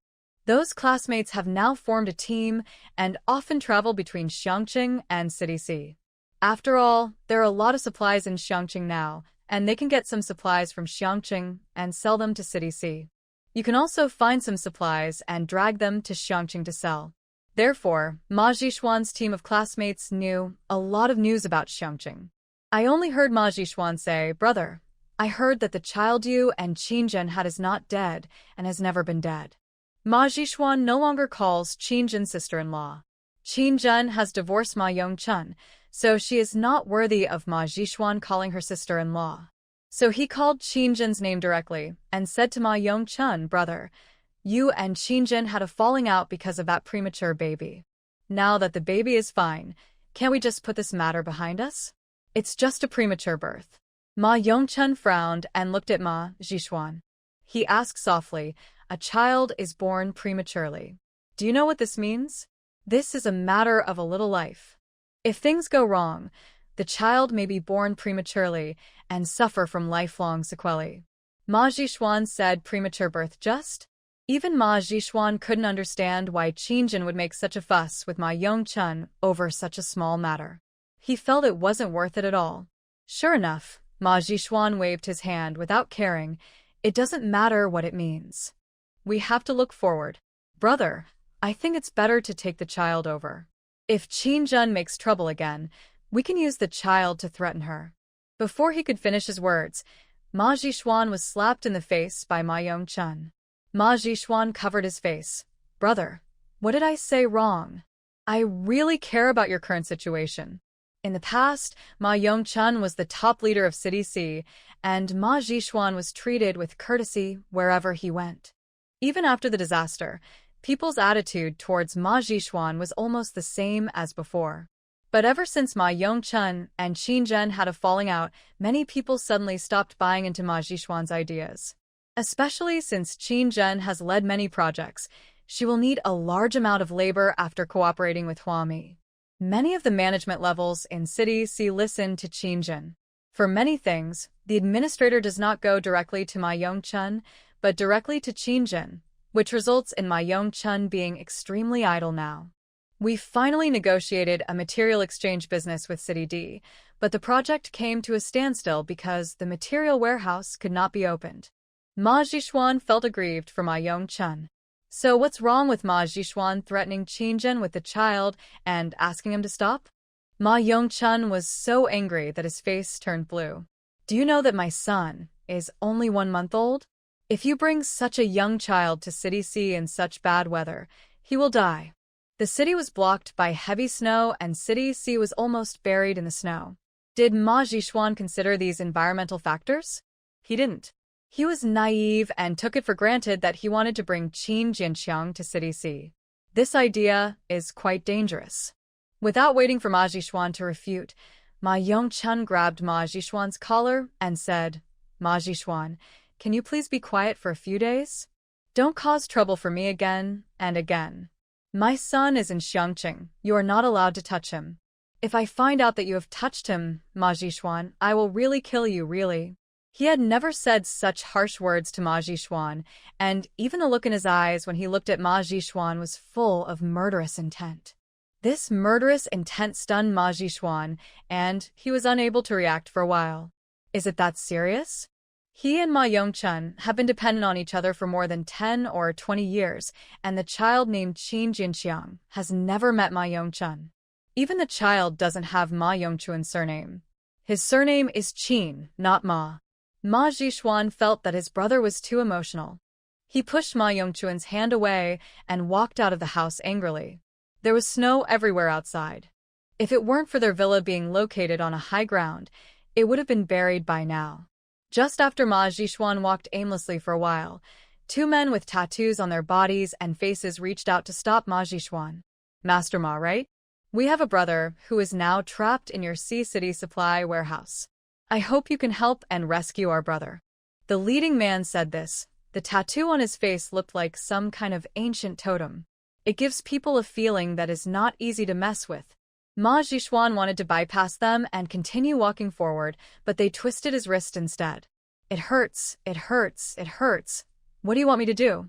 The sound of crying out in pain gradually disappeared in the snow, and Ma Jixuan was taken away by the 2 tattooed men who suddenly appeared. Behind him, Ma Yongchun in the villa was unaware of the danger. He just continued to stand in front of the window, looking at the heavy snow outside, which had half buried the window. Finally, Ma Yongchun took out his cell phone and called Qin Zhen. The phone rang for a long time before Qin Zhen answered it. For a moment, neither of them spoke. Time passed by minute, and Qin Zhen became impatient. She asked, "What's up?" Ma Yongchun then said dryly, "I heard that our child is already 1 month old." Qin Zhen sneered. "It's rare that you would take the initiative to ask this child. So what? He has been through a lot in the past month, and who knows what hardships will be waiting for him in the future. How is your good brother doing recently?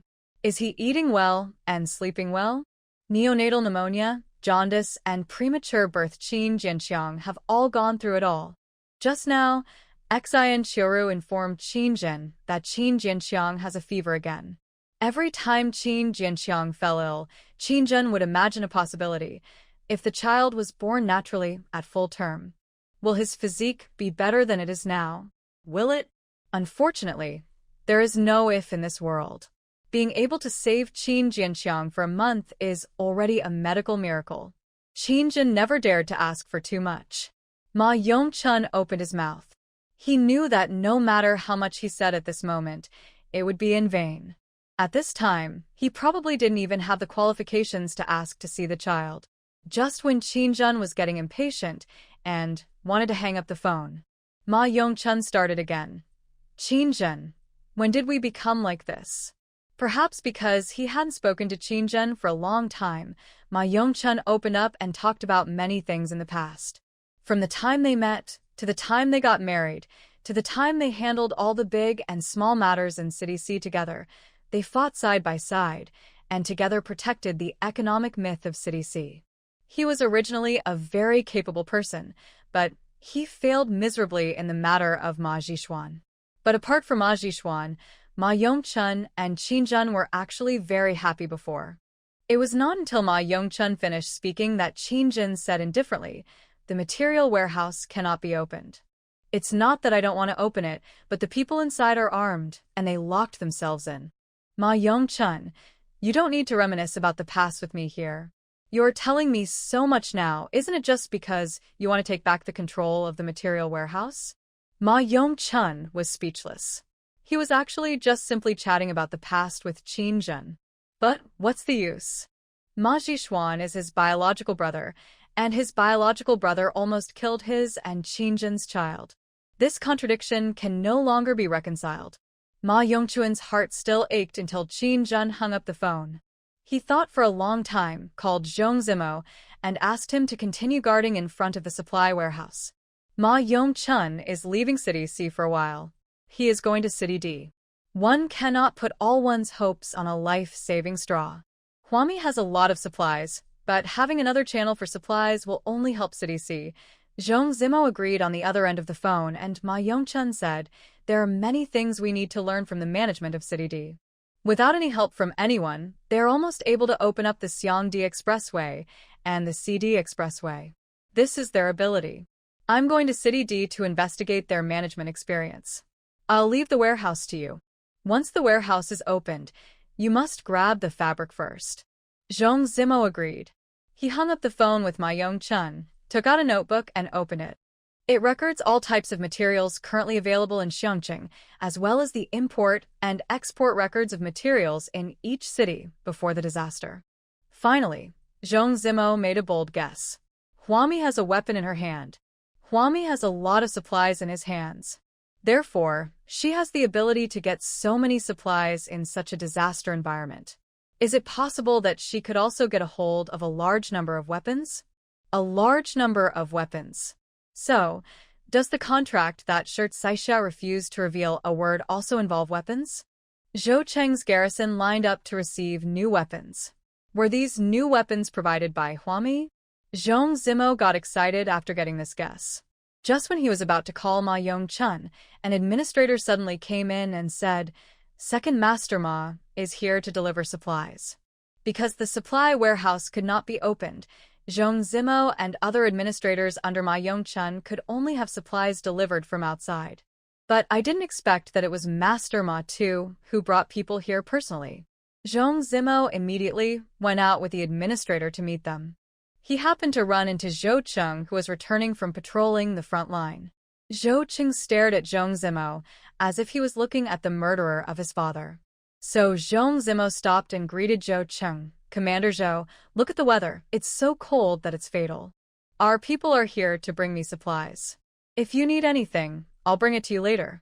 On the thick snow, Zhou Cheng ignored Zhong Zimo and just walked away. "Then please trouble your sentry to let our people pass." Zhong Zimo raised his head and smiled happily from Zhou Cheng's back. The administrator beside him asked with some concern, "I think the garrison commander looks like he's not easy to mess with. Will he deliberately block our supplies and not let our people pass?" "Won't." Zhong Zimo shook his head and looked at the long line of snowmobiles approaching slowly on the snow. "Hasn't this been released?" After saying that, Zhong Zimo waved towards the row of snowmobiles, indicating that they were here. "Snowmobile?" Huami walked out of the tent with some envy. She and Shirt Saixia are now staying in the supply warehouse in City C. For convenience, they have set up a few tents above the warehouse. On weekdays, those who are on garrison duty will also come here to rest. So the tents are set up very large, and each tent has a smokeless firewood stove that is kept burning 24 hours a day.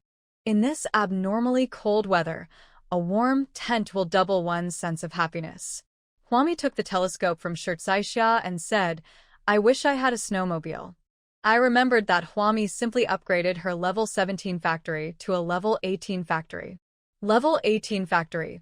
Sleds, snow boots. One size fits all. Limited production. Durian 1000 layer cake x 100. Tiramisu flavored box cake x 50 synthetic production. Synthetic production. Energy condensed bead x 1. Required. Energy water bead consumption x 10,000. Agree cancel. When a lucky draw x1 remaining draws x18 because there are so many types of materials that can be produced by the factory panel. Many of them are pressed on the lower level pages and need to be clicked to be seen.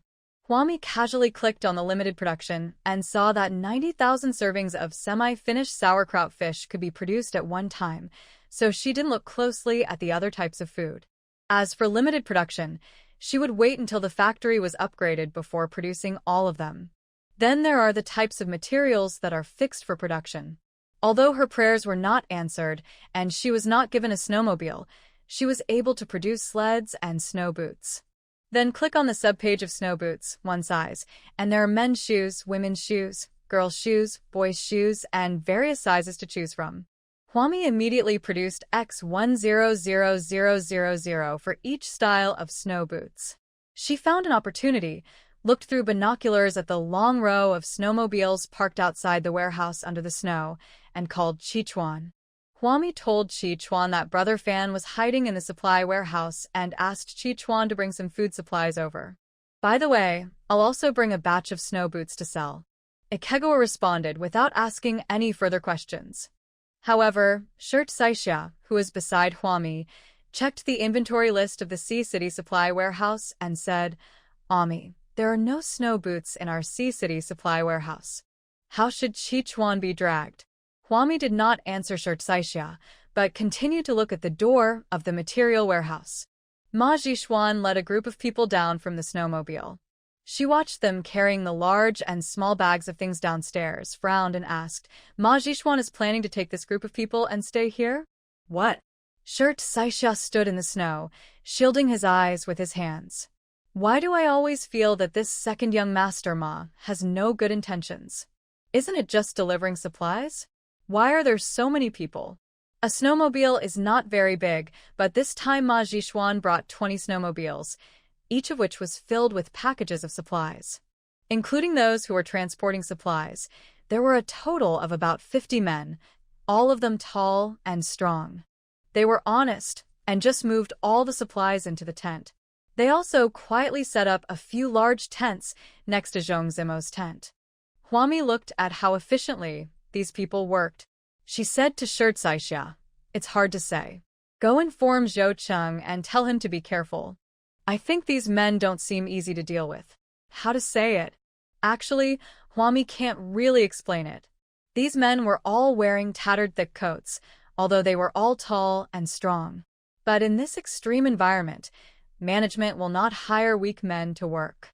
But she always felt that these men's aura was too sharp. So the best thing is not to let these men stay at the door of the supply warehouse. Zhou Cheng also felt that it was inappropriate. He drove the men brought by Ma Jixuan away without waiting for them to set up their tents. "Now that you have delivered all the supplies, you must leave here quickly, right? Why are you still setting up the tent?"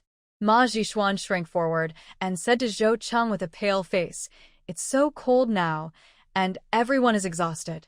Let them stay here. When the door of the material warehouse opens, they still have to transport the materials and leave." Ma Jixuan took out a document signed by his brother, which had his brother's seal on it. "These are bodyguards hired by the management. They are absolutely reliable. You know how difficult life is in this world. You also know that the city is blocked by heavy snow. It is not easy for them to come from the city. If they are asked to turn back temporarily, they will die of exhaustion in the snow. The garrisons are all for the service of humanity, right?" He used all his power to persuade the men who were carrying supplies to stay for one night. Zhou Cheng said that the next morning, the people who delivered supplies to Zhong Zimo and the other administrators must leave.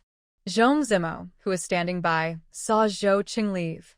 He frowned and walked forward, took the file from Ma Jixuan, and asked, "When did Commander Ma sign such a document?" As Ma Yongchuan's most capable secretary, Zhong Zimo had never heard that the management of City C hired a group of bodyguards. Ma Jishuan snatched the document away and said in a harsh tone, "Who are you? You can't even open the door of a material warehouse. There's no need to inform you of these things." He snorted, his eyes showing a desperate ambition, staring at the door of the supply warehouse that was already half filled with snow. "Just wait. Once I open the door of this warehouse, I will make all those who look down on me look at me with new eyes." After saying that, he turned around and walked into the tent without paying attention to the contempt in Zhong Zimo's eyes. There were a few men sitting there, obviously the leaders of the 50 or so men carrying supplies. Ma Jishuan placed the documents in his hand on the folding table of the men and said, "It's done. You can stay here overnight. You promise me that as long as I help you open the door to the supply warehouse, the supplies inside will belong to me and my brother. Don't go back on your word." Although Ma Jishuan was forced to cooperate with these men, he was tempted by the conditions offered by these men.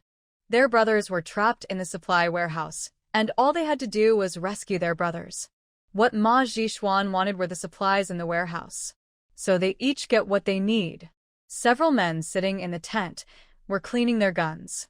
When they heard Ma Jishuan say this, they looked at each other and couldn't help laughing. One of the men stood up and patted Ma Jishuan on the shoulder. "Don't worry, we will do what we promised you. But tonight, bullets have no eyes, so you better hide well. I had a rare chance to relax yesterday. My friend invited me to wash his feet, and her husband helped us take care of the kids. He took care of 3 kids by himself. My friend also bought a bunch of snacks, and we ate them while we washed his feet. The weather was bad to begin with, and although there was now a clear distinction between day and night, the days were very short and the nights were very long. As night fell, icicles hit by fists fell from the sky and hit the tent. Fortunately, Huami has enough tarpaulins. No matter how great the market demand is, her tarpaulins are never out of stock. The wind and snow were blowing hard, and there was already a thick layer of snow outside the waterproof tarpaulin. So the survivors took shovels, flattened the thick snow, and compacted it to make an igloo. No matter how strong the snow and wind were, it would not destroy their igloo. Huami and Shirt Saixia huddled in the igloo tent, with a few sweet potatoes roasting on the smokeless wood stove. The aroma of roasted sweet potatoes was intoxicating, and Shirt Saixia was extremely envious. Suddenly, a gunshot was heard. Shirt Saixia was shocked, and before he could react, gunshots rang out outside. Then, Zhou Cheng cursed outside the tent. "Ma Jishuan, I knew he had bad intentions and brought a bunch of hired killers with him." A professional hired killer.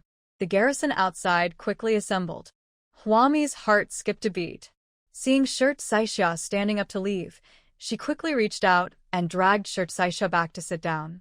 "Are you crazy? How can professional killers be the same as those street thugs?" "Sit down." Even Huami didn't dare to rush forward and take the risk of being a truly professional killer, let alone a nerd like Shirt Saixia who was so weak that he couldn't even tie a chicken. Shirt Saixia was panicking. As she heard the increasingly intense gunfire outside, she asked, "What's going on? Why would Ma Jishuan hire professional assassins to attack us? After all, the battle for the supply warehouse in City C is ultimately aimed at the survivors. No matter how angry they get, it won't escalate to the point of life and death. Is Ma Jishuan crazy?" Huami looked at the panicked Shirt Saixia with a cold face. "How can you explain the bottom line of human nature?" She tilted her head, listened attentively to the gunshots outside, and said to Shirt Saixia with a serious face, "Someone garrisoned here must have been injured." Huami didn't care about that anymore. She took out a handful of energy water beads and handed them to Shirt Saixia. "Zhou Cheng will definitely arrange a place to accommodate the wounded in a while. Give each of them a pill." Shirt Saixia looked at the cod liver oil in his hand. No, would taking cod liver oil be effective if he was shot? Before she could ask, Huami turned around again. Huami randomly found a large sack of ethanol, painkillers, sterile gauze, hemostatic gel, condoms, resin gloves, protective clothing, and sterile boots from the pile of supplies in the tent. "Distribute all of these. It's okay as long as our people don't die." This is a growth experience for the garrison. They always bully the weak ones, and their fighting capacity cannot be improved at all. It would be good if they had a team of professional killers now. Just consider it as training for the garrison in advance. Huami was still relatively calm about tonight's gunfight. Shirt Saixia also calmed his frightened heart, listening to the gunshots and waiting for the wounded garrison soldiers to be dragged down from the front line. After a while, a garrison covered in blood rushed into Huami and Shirt Saixia's tent. Hurry up, the people Ma Jixuan brought are not hauling supplies, but ammunition. Zhou Cheng's resistance was very difficult, and all the garrisons had already found shelter and hid. The gate to the supply depot has been out of control and is now between the firepower of both sides. No one was able to cover the gate with firepower. Because he was afraid that stray bullets would hit Huami and Shirt Saixia, Zhou Cheng asked them to take shelter for safety reasons. Huami glanced at Shirt Saixia. Shirt Saixia immediately stepped forward and stuffed an energy water bead in his hand into the mouth of the garrison covered in blood. She hurriedly began to clean the wounds of the injured garrison. The garrison was still shouting, "Don't worry about my injury. I'll take you away, quickly." "Stop talking, brother." Huami pulled out a Gatling gun from behind. "I'm going to steal the tower and avenge you." After saying that, she rushed out of the tent alone, ignoring the obstruction of the garrison and Shirt Saixia, and ran across the snow-capped mountains. Hearing the gunshots, Huami took some time to go behind the group of killers. She was speeding on the snowy mountain, and when she looked ahead, she saw a sniper killer lying in ambush ahead. The other party was very professional and knew how to set up an ambush and determine the sniper point before taking action. I saw the sniper in front of me aiming at a garrison and preparing to pull the trigger. Huami immediately took out the Gatling gun and started firing. Snow flew everywhere, and this professional sniper killer was killed. In a fierce gun battle scene, a sniper plays a very important role. The explosion of a sniper in a key position had a fatal impact on the situation on the battlefield. Zhou Cheng also found several snipers in succession and shot them in the head. The assassin leader, who was confronting and shooting with Zhou Cheng below, keenly sensed the decline. He looked back at the snow-capped mountains above his head and asked the man beside him, "What's going on? Is there any powerful person on Zhou Cheng's side? Where is our sniper?" Before he could finish his words, the man next to him was shot in the head. The killer leader immediately lowered his head, holding the phone in his hand, and cursed under his breath. They had already figured out Zhou Cheng's firepower deployment, and they took the opportunity to take the risk to rob the supply warehouse when Gong Yi went to Brother Fan's lair. But in this situation, it is obvious that Zhou Cheng's firepower has exceeded their imagination. The assassin leader ordered, "Retreat, retreat, retreat." At this time, there is no need to continue fighting. If your companions cannot be rescued, then they cannot be rescued. If you continue to fight, you will only lose your life. However, just as the killer was about to evacuate, the door of the supply warehouse was suddenly opened, and a bloody figure appeared in the middle of the firefight between the two sides. Huami filled the position of the sniper killer, lying in the snow with a big belly. She frowned as she looked at the person who emerged from the supply warehouse. Because she was wearing goggles, she could clearly see the scorpion tattoo on the man's neck. The scorpion man opened the door and rushed into the crossfire at an inhuman speed. Huami raised an eyebrow and saw the man running quickly through the crossfire zone, using all four limbs and making a wild beast-like noise. Disappeared in the snowfield. Her heart skipped a beat. It was a bad decision. Brother Fan and his group trapped themselves in the supply warehouse, which was full of cement. They couldn't go out and had nothing to eat, so they were finally forced into a corner. Huami, lying on her side in the snow, took out her cell phone and called Gong Yi. There were gunshots all over his side as well, but he frowned as he listened to the gunshots from Huami's side while she was setting off firecrackers. "Why are you making so much noise over there? Is Ma Yongchun desperate and is here to attack you? Don't panic." Huami seemed very calm. "There is something you need to do." She told Gong Yi everything about how a man escaped from the supply warehouse and went straight through the crossfire zone. On the other end of the phone, Gong Yi pondered for a moment and said, "If I don't use my mental power, I won't be able to leave the crossfire zone unscathed. The crossfire zone. What kind of place is that? People on both sides are shooting at each other, and bullets are flying back and forth densely. What kind of god could pass through it directly? Even Hua-Mi and Gong-Yi couldn't have gotten through it without any injuries. Gong-Yi asked again, "Is this a superpower? This is what we are most worried about." In the face of natural disasters and man-made calamities, the survivors will of course awaken their special powers to better cope with such harsh and extreme environments. But what if supernatural powers appear on evil people? None of the people led by Brother Fan who have entered the supply warehouse are good people. Allowing such a person to possess superpowers will not benefit the remaining survivors at all. Hua-Mi pursed her lips, propped up her bloated body, sat up from the snow, and whispered, "Actually, that's not what I'm afraid of. What I'm afraid of is that some people not only have superpowers, but they're no longer human. Evil people also have humanity because evil people are also human beings, and they are not two different species from humans." Hua-Mi didn't know if Gong-Yi would understand what she said. She thought for a moment and said to Gong-Yi, "Have you seen zombie movies? Some people mutate and become superpowers, but some people turn into zombies directly after they die. And it's contagious. One zombie can infect a large group of survivors and turn them into zombies. In fact, Hua-Mi has completely lost control of everything that happened in her life. Both the order of natural disasters and the pattern of world development in this life are different from her previous life. In fact, in the previous life, it was several years after frequent natural disasters that mutated plants and animals appeared, followed by zombie animals and finally zombie humans. It is said that the zombie poison first existed in mutated plants. After being accidentally eaten by animals, the animals became zombies and finally bit humans. Humans are the last link in natural and man-made disasters. At least before Hua-Mi was pushed into the pile of zombies by Fong Xian, the zombies only appeared at the end. Hua-Mi didn't know what the thing that just ran away was, so she couldn't confirm it directly. So she tried her best to get Gong-Yi's attention. Hunting zombies is a very dangerous thing, but if it really is a zombie, you are probably the only one in this world who can kill it. Ordinary people should not get close to zombies. If you are not careful and get scratched by a zombie's teeth or nails, you'll be infected and become a new zombie.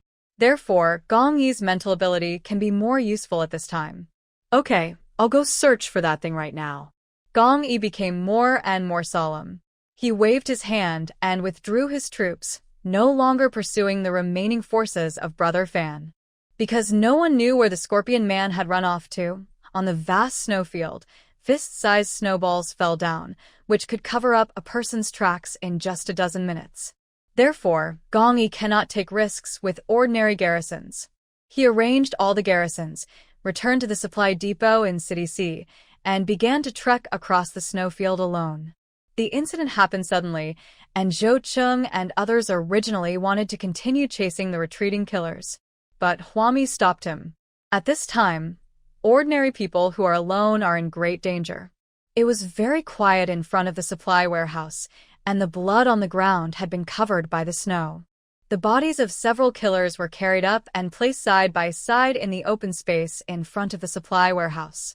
Hua-Mi supported her waist as she came down from the snowy mountain and walked past the corpses on the ground. Zhong Zimo's hair was disheveled, and his body was frozen stiff. He stumbled out from behind a small snowdrift, almost bumped into Hua-Mi. His face was frozen, and his lips were white. What happened? Why did these people suddenly rush out to grab supplies? No one paid attention to him, so he frowned and asked Hua-Mi, "Give me an explanation what happened." Hua-Mi lowered her head and used her toes to move the heads of the dead bodies on the ground to check if there were any bite marks on their necks. I didn't have the heart to answer Zhong Zimo at all.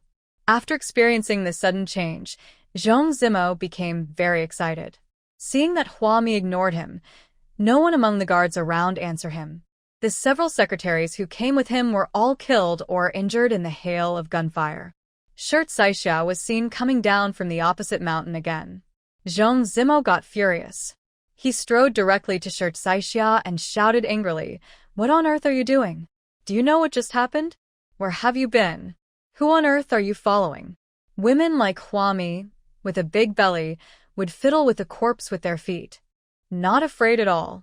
In fact, Zhong Zimo had already told Shirt Saixia that Huami was a cruel and ruthless woman, and asked Shirt Saixia not to get too close to Huami. See, he was right. Shirt Saixia felt very uncomfortable inside. This was the first time she had experienced such a thing in her life. It's like walking into a gunfight movie in person. Only then did she realize that all the amazing gunfight moves in the movies were fake. When a gunfight is going on, both sides hide and shoot bullets at each other. No one is stupid enough to stand up with a gun and shoot. I was deceived by the blockbuster movies.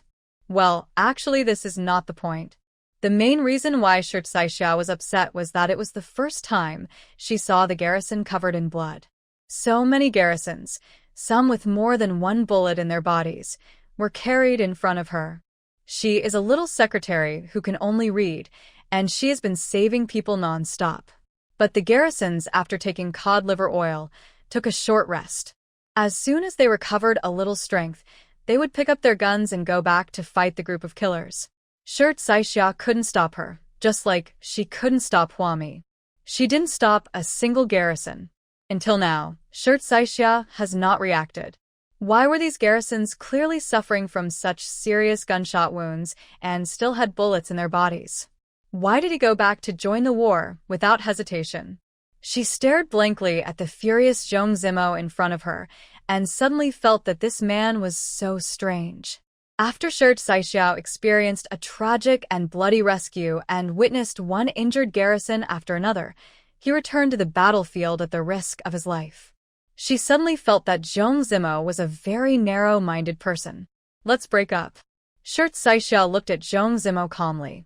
Those who study law live very calmly, and being emotional is not suitable for them.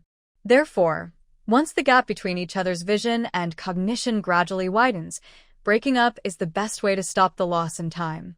Zhong Zimo's angry expression paused, and he looked at Shirt Saixia in surprise. Did you hear it right? Shirt Saixia, who had always admired him, treated him wholeheartedly, and always regarded him as a role model and goal. She actually wanted to break up with him? Zhong Zimo couldn't believe it. He had no idea why Shirt Saixia did this. When he reacted, he stretched out his long arms and hugged Shirt Saixia into his arms. I don't agree.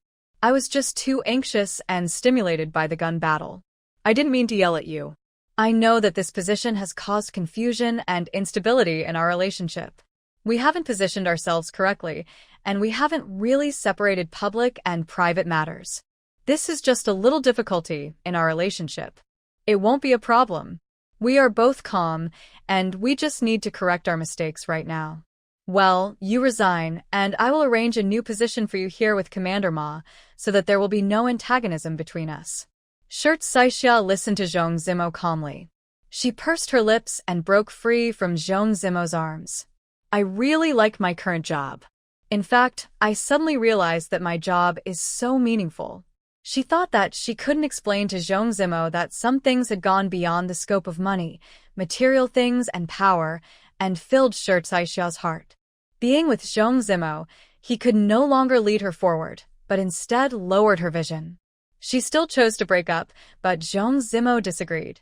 The two of them were arguing and looked at each other in silence.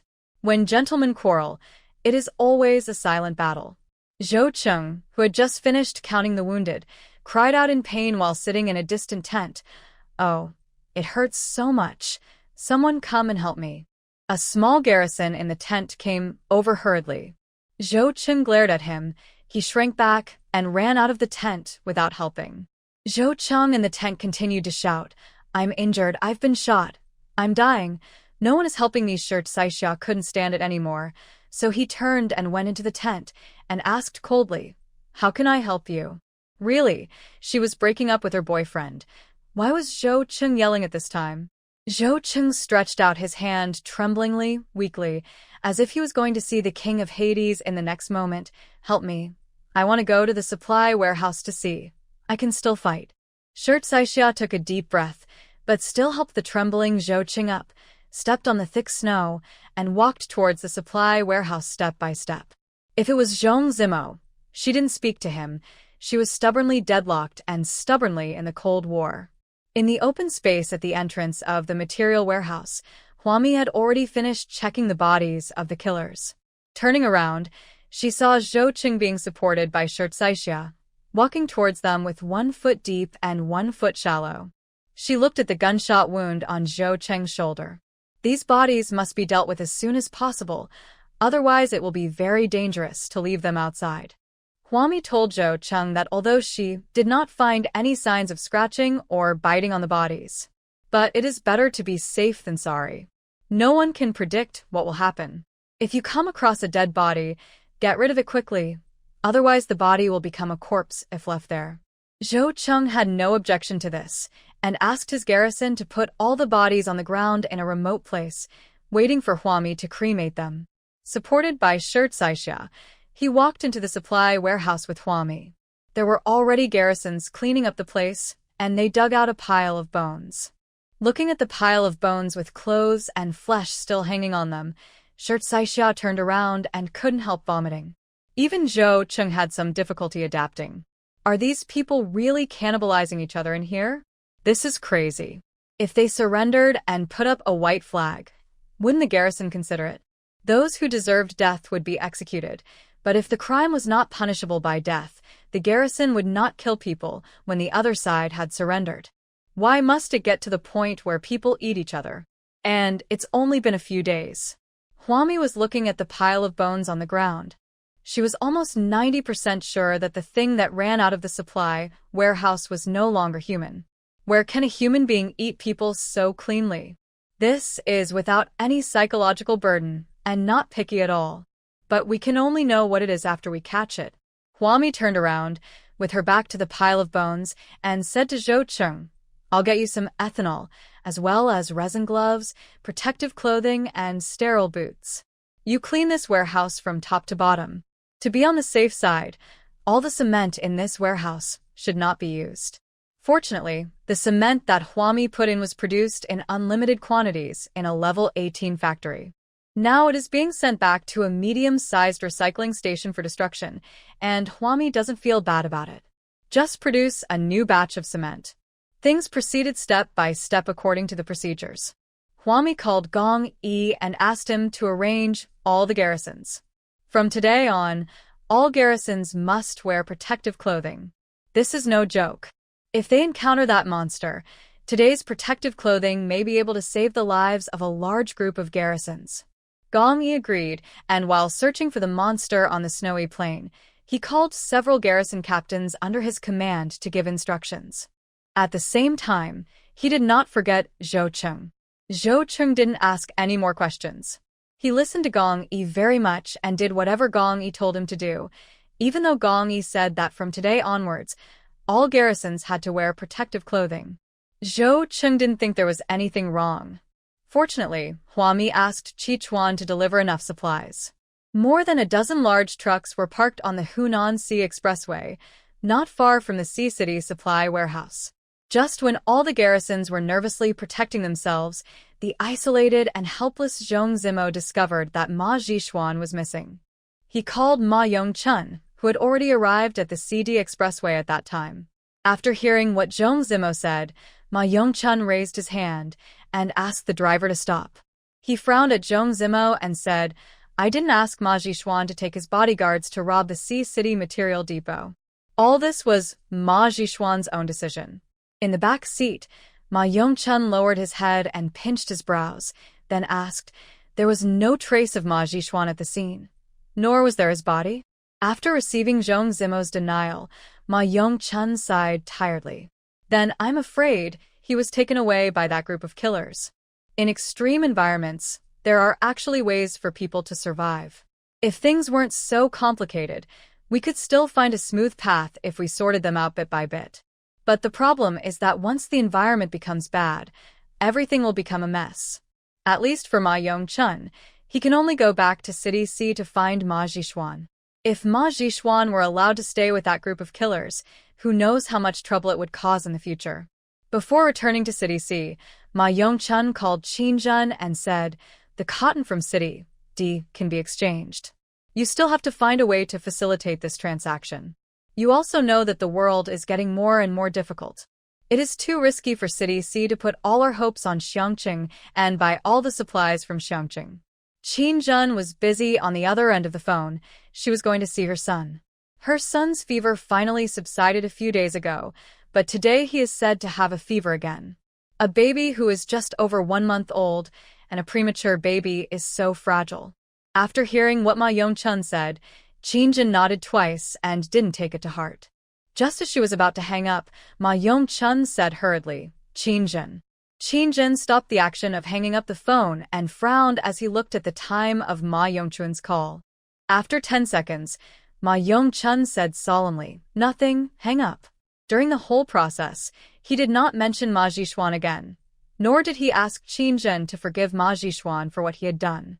For some reason, Ma Yongchun felt that saying this was a bit redundant. He quickly returned to City C and got off the CD Expressway, but the car could not enter the city. Looking forward from the highway, the entire city of C was half buried in snow. At this time, let alone cars, even individuals would find it difficult to enter the city.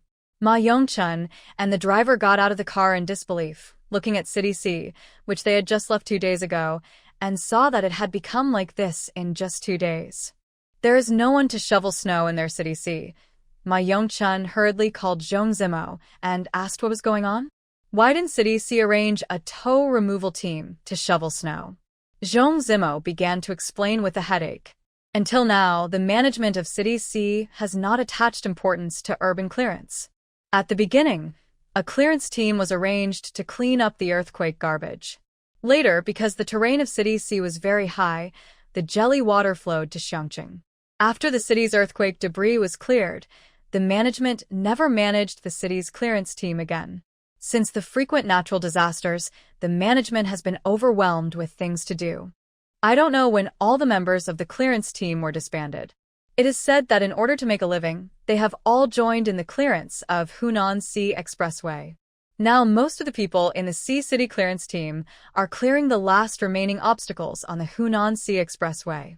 Then call them all back and quickly clean up the snow in City C. Ma Yongchun was anxious.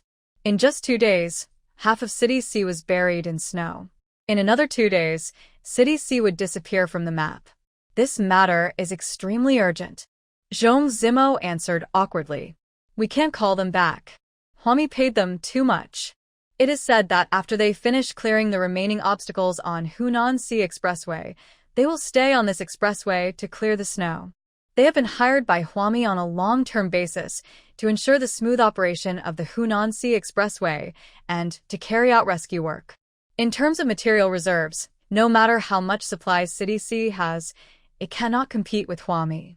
They don't even have the qualifications to go on the field to grab players. Ma Yongchun hung up Zhong Zimo's phone call dejectedly, looking at the densely packed university and the city of C that was gradually buried by the heavy snow. City C is gone? What is the use of him as the commander of City C? An administrator from City D drove over and happened to run into Ma Yongchun, who was stuck at the highway exit. The D City administrator said, Commander Ma, it's an emergency. Our D City management commander said that we should go to Xiangqing first and then discuss our business. This C City. City C had no choice but to give up. Ma Yongchun's mind moved, and he looked at the administrator of City D with hope. Why is your D City still doing well? You can all clear the Xiang D and CD highways with your own strength. Why are you still doing well? Perhaps we can ask City D for help and dig City C out of the heavy snow. The administrator of City D said, we have several garrisons in City D that are particularly strong, so our roads were cleared very quickly. Then anyone with strong strength can lift a truck and carry out rescue and obstacle clearance work. Isn't that easy? But even so, many people continued to die in City D during these continuous natural disasters. Now all the supplies in the D City's War Reserve material warehouse have been eaten up.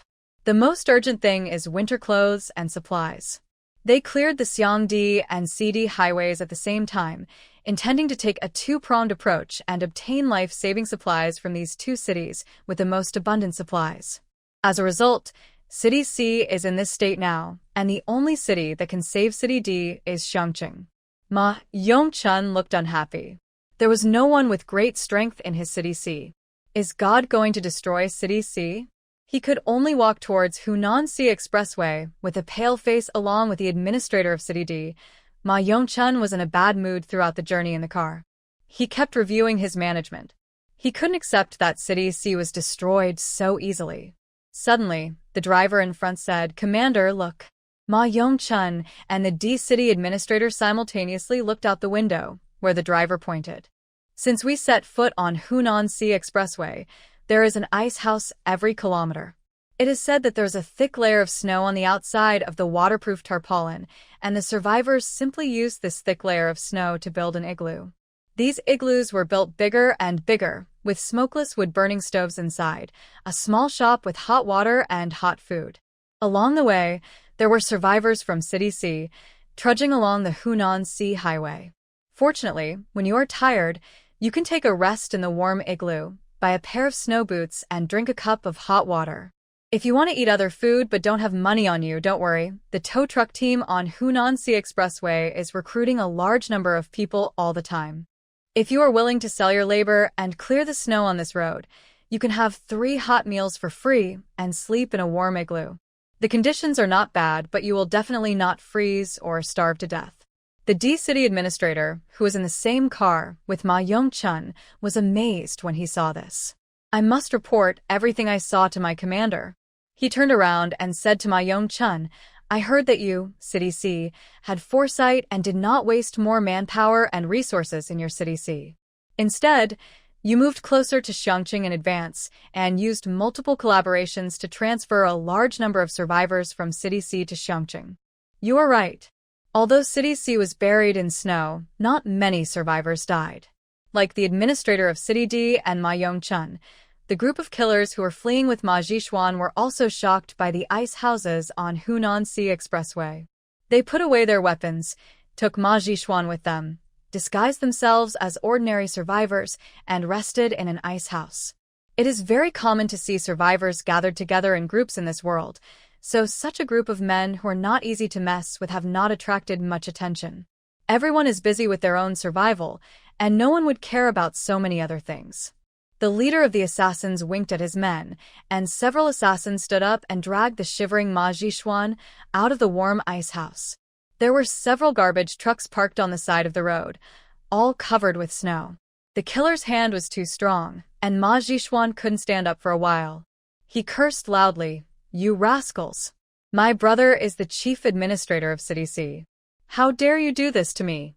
Although they had kidnapped him before, this group of ferocious men had not been so cruel to him. He could even sit down and chat with these guys, discussing together how to pry open the supply warehouse, take out the supplies inside, and rescue their brothers. It only took one defeat for them to leave him in the snow. Ma Zhishuan had never suffered such hardship in his life.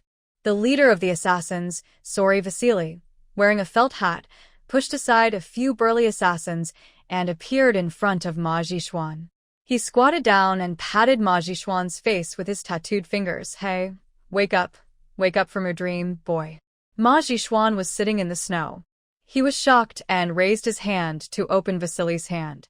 Vasily grabbed Ma Zhishuan's fingers with his backhand and twisted them off. A scream like a pig being slaughtered sounded, and Vasily scratched his ears.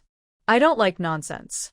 Now let me tell you, because of your Ma family, several of my brothers died, and another one is trapped in the supply warehouse, and I don't know what's going on."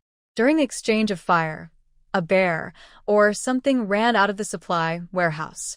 Because it was too fast, it went straight through the exchange of fire, and Vasily and others could not see it clearly. So they all thought that their brothers were still trapped in the supply warehouse. Vasily said, "From now on, you must find a way to rescue my brother. I will also avenge my other brothers. Otherwise, I will remove a part of your body every other day. Now I will break your fingers. If you still can't come up with a solution in an hour, I will chop off your fingers and stew them." Don't think he is joking. Vasily lives on the edge of a knife every day. He will definitely do what he says. Ma Zhishuan was scared to death in the snow. The pain in his fingers made him feel worse than death. He lay on the snow, twitching and rolling around. He had never experienced such pain in his life. It didn't take an hour at all. He couldn't even last a minute. I have a way, but it's quite risky. I have a way. A killer lifted him up from the snow and sat him down. Explain. Ma Jishuan covered his broken finger. You also know that my brother is very cautious now and is unwilling to directly break up with Zhou Cheng because Zhou Cheng is working for Qingjin. Vasily was impatient. Get to the point. The point is, my brother and Qingjin have a son who is currently in an incubator in the emergency room of Xiangqing. Ma Jishuan's hair was covered with snow, his eye sockets were sunken, and he looked painful and haggard. Although my brother didn't say it, he still cared about this child in his heart. Qingjin cares even more.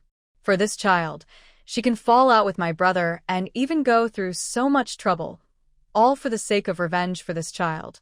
As long as you can get this child in your hands, let alone revenge for your brother, even if it means taking Qingjin's life, that which will give it to you. Ma Jishuan's eyes were filled with hatred. In his opinion, half of the reason why he had fallen to this point was because of Huami, and the other half was because of Qingjin. He himself did nothing wrong, and even if he did, it was only a small mistake. So Ma Jishuan gave Qin Jinqiang away, without any psychological burden. You can kidnap Qingjin's son, and let Qingjin give the order to find your brothers. Ma Jishuan couldn't stand the cold, and shivered as he continued. Also, you can set up a trap and let Zhou Qing come to save the child, and then kill Zhou Qing to avenge your brother. It doesn't matter what happens.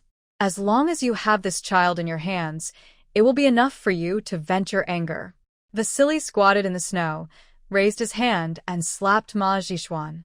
You can even come up with such a bad idea that hurts the world and is immoral. Then he laughed and slapped Ma Jishuan again. But I like it very much. Don't talk to them about human nature, they don't have that stuff. After beating Ma Jishuan, Vasily stood up with a few of his men. He said to Ma Jishuan, who was lying like a dead dog in the snow, "Take him with you. We must keep him alive." Ma Yongchun regards him as his own eyeball. He is still useful. At this time, Ma Yongchun was also looking for Ma Jishuan. He kept calling Ma Jishuan's cell phone, but no matter how many times he called, Ma Jishuan didn't answer the phone. Ma Yongchun was sitting in the car on the way to Xiangqing when he called Qingjin again. "Listen to me, Qingjin, Jishuan is missing."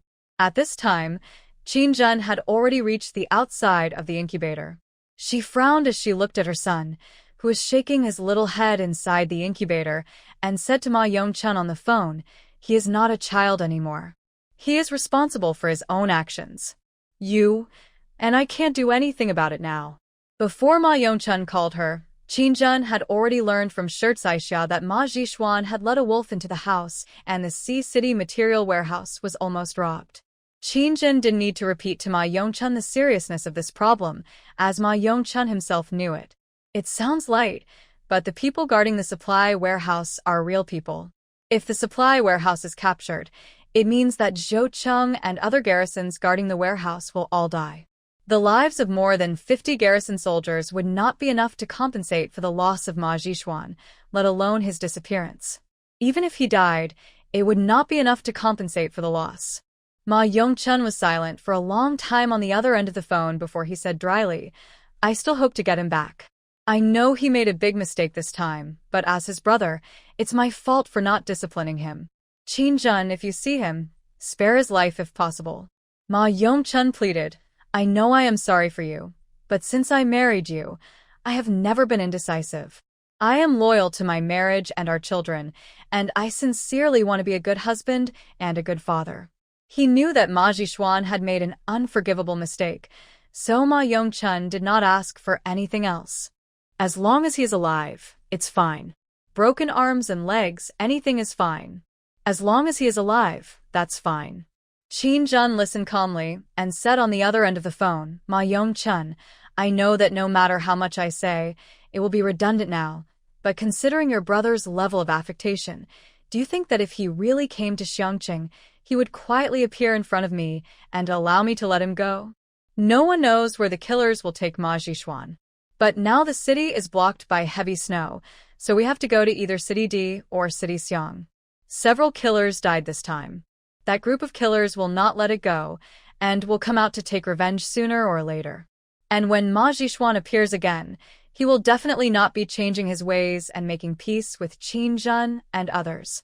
In this situation where it's either you or me, even if Qin Zhen wanted to let Ma Yongchun go, would the garrison be willing to do so? Would Huami be willing to do so? Would Zhou Qing agree? So it was useless for Ma Yongchun to plead with Qin Zhen, and Qin Zhen had no control over it. The only thing you can pray for now is that Ma Jishuan can behave himself and not cause any more trouble.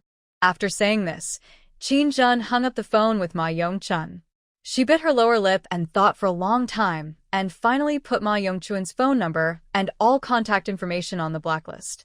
There is no need to contact each other anymore. City C has been buried in the snow, and Ma Yongchun, the management commander of City C, is only in name. I don't think I will have any more official business to communicate with Ma Yongchun in the future. Let's say goodbye now. It's better not to see you again in this life. No one cares about Ma Yongchun's dejection and helplessness, anxiety, and despair. At this time, Gong Yi called Huami. He ran to City D, but still didn't see any trace of the scorpion man. Huami leaned back in the chair, stroking her 5-month pregnant belly. Her belly was so big that she was a little out of breath.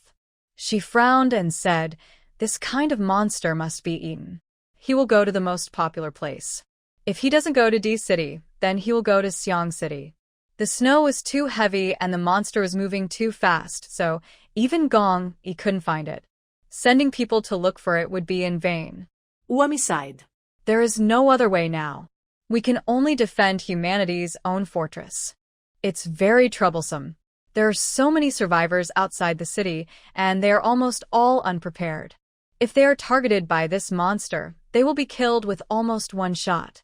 Just as Huami and Gong Yi were talking on the phone, the clearance work at the tail end of Hunanxi Expressway was completed. Defense Project Hunanxi Expressway is cleared. Rating Primary Protection Project. 16 square meters of black land were obtained. Please select a site for the black land. When a lucky draw X1 remaining draws X19, Huami, who was sitting on the chair, suddenly stood up, which frightened Shirt Saixia, who was warming himself by the fire, and he also stood up. "What's wrong?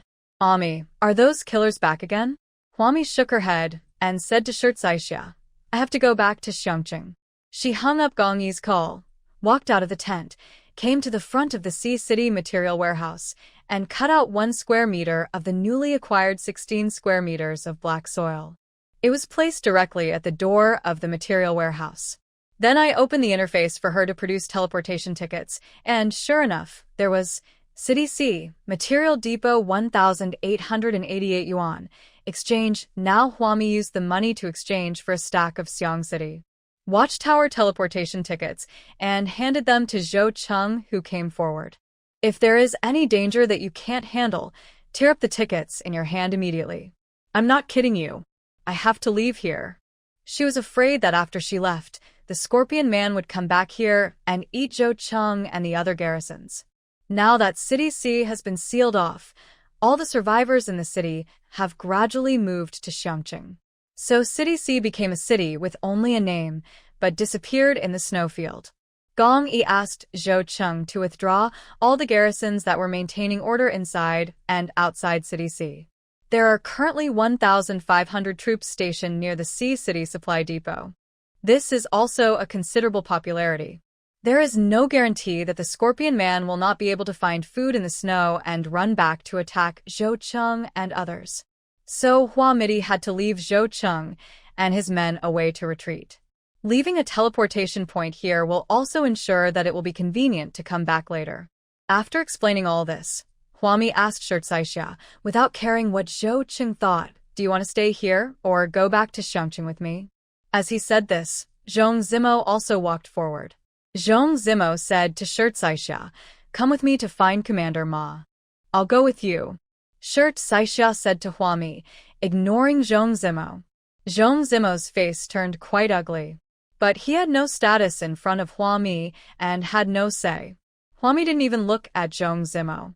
She even ignored the pitiful and reluctant look in Zhou Cheng's eyes as he looked at Shirt Saixia. She took Saisha with her and got on the snowmobile brought by the group of killers. The Sea City Material Warehouse is not far from the Hunan Sea Expressway. As soon as she got on the expressway, Huami found her eighth uncle and asked him to transport the supplies. All members of the clearance team must wear protective clothing when working. Although this protective suit is a bit bulky, it can still protect against wind and snow in this weather. Then Huami assigned another job to Saisha, asking her to recruit a group of people to deliver protective clothing to the various ice houses on the Hunan Sea, Hunan B, and Hunan A highways. She wanted all active survivors on these highways to wear protective clothing. This thin protective clothing may not be able to stop brutal attacks, but it is better than nothing. Huami and Gong Yi rushed back to Xiangqing from two directions, carrying the goods along the way. The two met briefly at the gate of Xiangqing. In the heavy snow, Gong Yi held Huami's hands with both hands, put her cold hands to his lips and blew air, trying to use his hot breath to warm Huami's hands. Your belly is already big. Don't jump around like before. It's really inconvenient to be pregnant with twins for 5 months. Gong Yi war nett. He was afraid when he saw Huami walking so fast. Being treated like a piece of fragile glass, Huami rolled her eyes at Gong Yi and said, "You should worry about yourself. There are so many survivors out there. If the monster is not found, we don't know how many people will be infected." As she said this, Huami paused and saw a group of strong men lining up to enter the city. There were no problems with pupil scan and ID card check. In order to increase the survival rate, more and more strong men formed a team in extreme environments. Huami looked back, and in the rustling snow, she looked at Gong Yi's worried expression. "Go ahead, don't worry about me. If someone comes, I'll kill them. If someone comes, I'll kill the monsters." Gong Yi's garrison did not notice any abnormality from Vasily and others. As someone who has been walking on the edge of life and death for many years, he has unlimited means to sneak into the levels. What's more, in today's chaotic world, there are not many means to check resumes. People are allowed to enter Xiangqing during the day, because many vendors need to go into the city to wholesale supplies. Huami stuffed a bunch of transfer tickets into Gong Yi's hand, then hurriedly entered Xiangqing through the Green Channel and found Xiaofeng. She asked Xiaofeng to check. A group of men, who looked very tough, had just entered Xiangqing. Where did they go now? The snowballs hit the ground, and soon the accumulated snow was higher than people's knees. But soon, the tow truck team will come and sweep the snow off the ground. No one in Xiangqing drives unless it is necessary. Without oil, the liquid inside the car will freeze as soon as it stops. So Xiaofeng came very slowly. While waiting for Xiaofeng, Huami placed all of her newly upgraded black soil into the level 30, warehouse number 2. All the trees planted are small-leaved araucaria, blackboard eucalyptus, oak, orange tree, paper mulberry, tune, fir, linden, maple, cypress, birch, oak, chestnut, welcoming pine, and cedar. There was no way. It was a bit crowded, but she didn't have time to go back to Lianhua Xingxing Supermarket. And the Lotus Xingxing Supermarket is also too crowded. If more planting continues, the yard area of Lianhua Xingxing Supermarket will probably have to expand. Fortunately, dozens of square meters of black soil are now planted with trees. Regardless of the expensive species, the daily output of these trees can barely meet the heating needs of the survivors. The survivors no longer have to work hard to find firewood to keep warm in an environment covered with heavy snow. They can buy a pound of firewood for little money. Even if they have no money, they can join the tow clearance team and clear snow for Xiangqing and City B, and they can still exchange it for firewood. While waiting for Xiaofeng, Huami looked at her remaining lottery draws again. There have been 19 chances. She pondered and drew 5 more times. Get multi-energy outdoor monitoring system with 360-degree no blind angle function, no need to punch holes, and night vision X10000000. Get self-heating hot pot, durian flavor. X100000, get self-heating warm baby. X100000, get cold pressed coconut oil. X100000, get white phosphorus bomb. X100000, remaining draws. X14. Huami was shocked. She had never thought that she would draw her weapon again. White phosphorus bombs are the best weapons for dealing with zombies and mutated plants and animals. Huami felt much more at ease immediately. Why are people so overwhelmed by mutant animals and plants? It is because these things keep coming. There will be another after death, and there will be another after death. Zombies are better. After all, they are transformed from living creatures, and once dead, they are dead. The most exaggerated are the mutated animals and plants, which will spread to every corner of the world like seaweed. If they are not taken seriously and are easily left alone, they will soon multiply into a large population. And the harmfulness is extremely exaggerated. However, humans only have so many weapons, and in extreme environments, there is no sufficiently complete industrial chain to produce enough weapons to deal with these strange mutated animals and plants. But if there were white phosphorus bombs, at least facing a large-scale tide of zombies and mutated plants and animals, the survivors' chances of survival would be much greater. Just as Huami breathed a sigh of relief, Chao phone called. He said anxiously on the phone, "Someone broke into the emergency area, and it's a mess here. Sister Hua, I can't get through to you." As he was speaking on the phone, he heard gunshots and the panicked sounds of the wounded. Huami frowned. "Why did you end up in the emergency department?" But Chao Feng didn't have time to explain so much, as he was already in the rescue center and was leading a team to the emergency area. So after saying a few words quickly, he cut off the call with Huami. Huami stared at the phone in her hand. This world is already so difficult, with constant natural disasters and now man-made disasters. These people can do anything to cause trouble. Why do they have to rush to the emergency area? What exactly are you dissatisfied with about this environment? You have to take it out on the seriously injured, pregnant women and children. The emergency area was full of these people. Suddenly, an idea flashed in Huami's mind. Could these people be going after Qin Jianqiang? Qin Jianqiang is now in the incubator in the emergency area, but he is a premature baby just over 1 month old and has not yet passed the critical period. If Ma Zhishuan was kidnapped by those killers and they suffered a setback in the supply warehouse, would they retaliate? The only way to retaliate now is to bring trouble upon Qin Jianqiang. Thinking of this, Huami kept cursing inwardly. What a beast. Anyone who can come up with this idea is worse than an animal. The phone rang again. It was Xin Qiuru calling. She didn't have the phone number of any of the garrison leaders, so she could only call Huami's cell phone. "Ami, it's bad." A group of people suddenly broke into the insulation room. "It's a mess here. They kidnapped Jianqiang. He's still so young, he can't survive like this." As she spoke, Xin Qiuru started crying. All around her was crying, and there were several bodies of killers and medical staff. Several of the garrisons were wounded. Apparently, there had been a quick shootout. The group of killers came quickly and left quickly, and they were determined to achieve their goal at all costs. Xin Qiuru didn't understand. "I don't know why they would go to such a huge price, but they are determined to take Jinqiang away. Even if their companions die, they will make it happen. These killers are really stupid." Moreover, the division of labor was very clear, and the purpose was also obvious. They rushed directly into the emergency room. Some were responsible for luring away the garrison, some were responsible for taking the children away, some were responsible for providing cover, and some used their own lives to intercept the garrison and the pursuit. To be honest, if you have such ability, wouldn't it be better to do some good things for human resources? Huami fell silent. She listened silently to Xin Qiuru's crying. The emergency area must have been in chaos. Xin Qiuru kept saying on the phone, "Jiang Jian will die. We spent so much time and energy to save his life. He will die, he will die." Compared with other children, what Xin Qiuru and all the medical staff in the rescue center could not accept the most was that Qin Jianqiang died due to other factors. Because they really gave a lot for this child.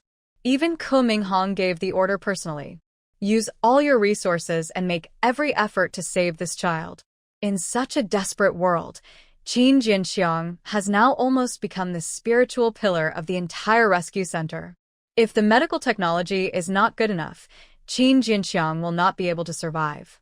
Ko Minghong and other medical staff admitted that it was because their medical skills were not sophisticated enough and the medical resources were insufficient to support the child to survive. But if it was due to other reasons, he was killed by someone else. All medical staff will be unwilling to accept this. I will never accept this. Xian Chiru was crying on the phone. Huami covered her aching heart. I know. He will be fine. Don't worry. Huami herself didn't believe what was said. Qin Jun might have also received the news, and soon called Huami. She asked calmly on the phone, Ami, do you know who took my son away? Huami thought for a long time before saying, I guess it's the group that attacked the supply warehouse. Just now at the city gate, I saw a group of people entering the city. This matter is very mysterious. When the killers attacked the supply warehouse, Huami didn't even see their faces.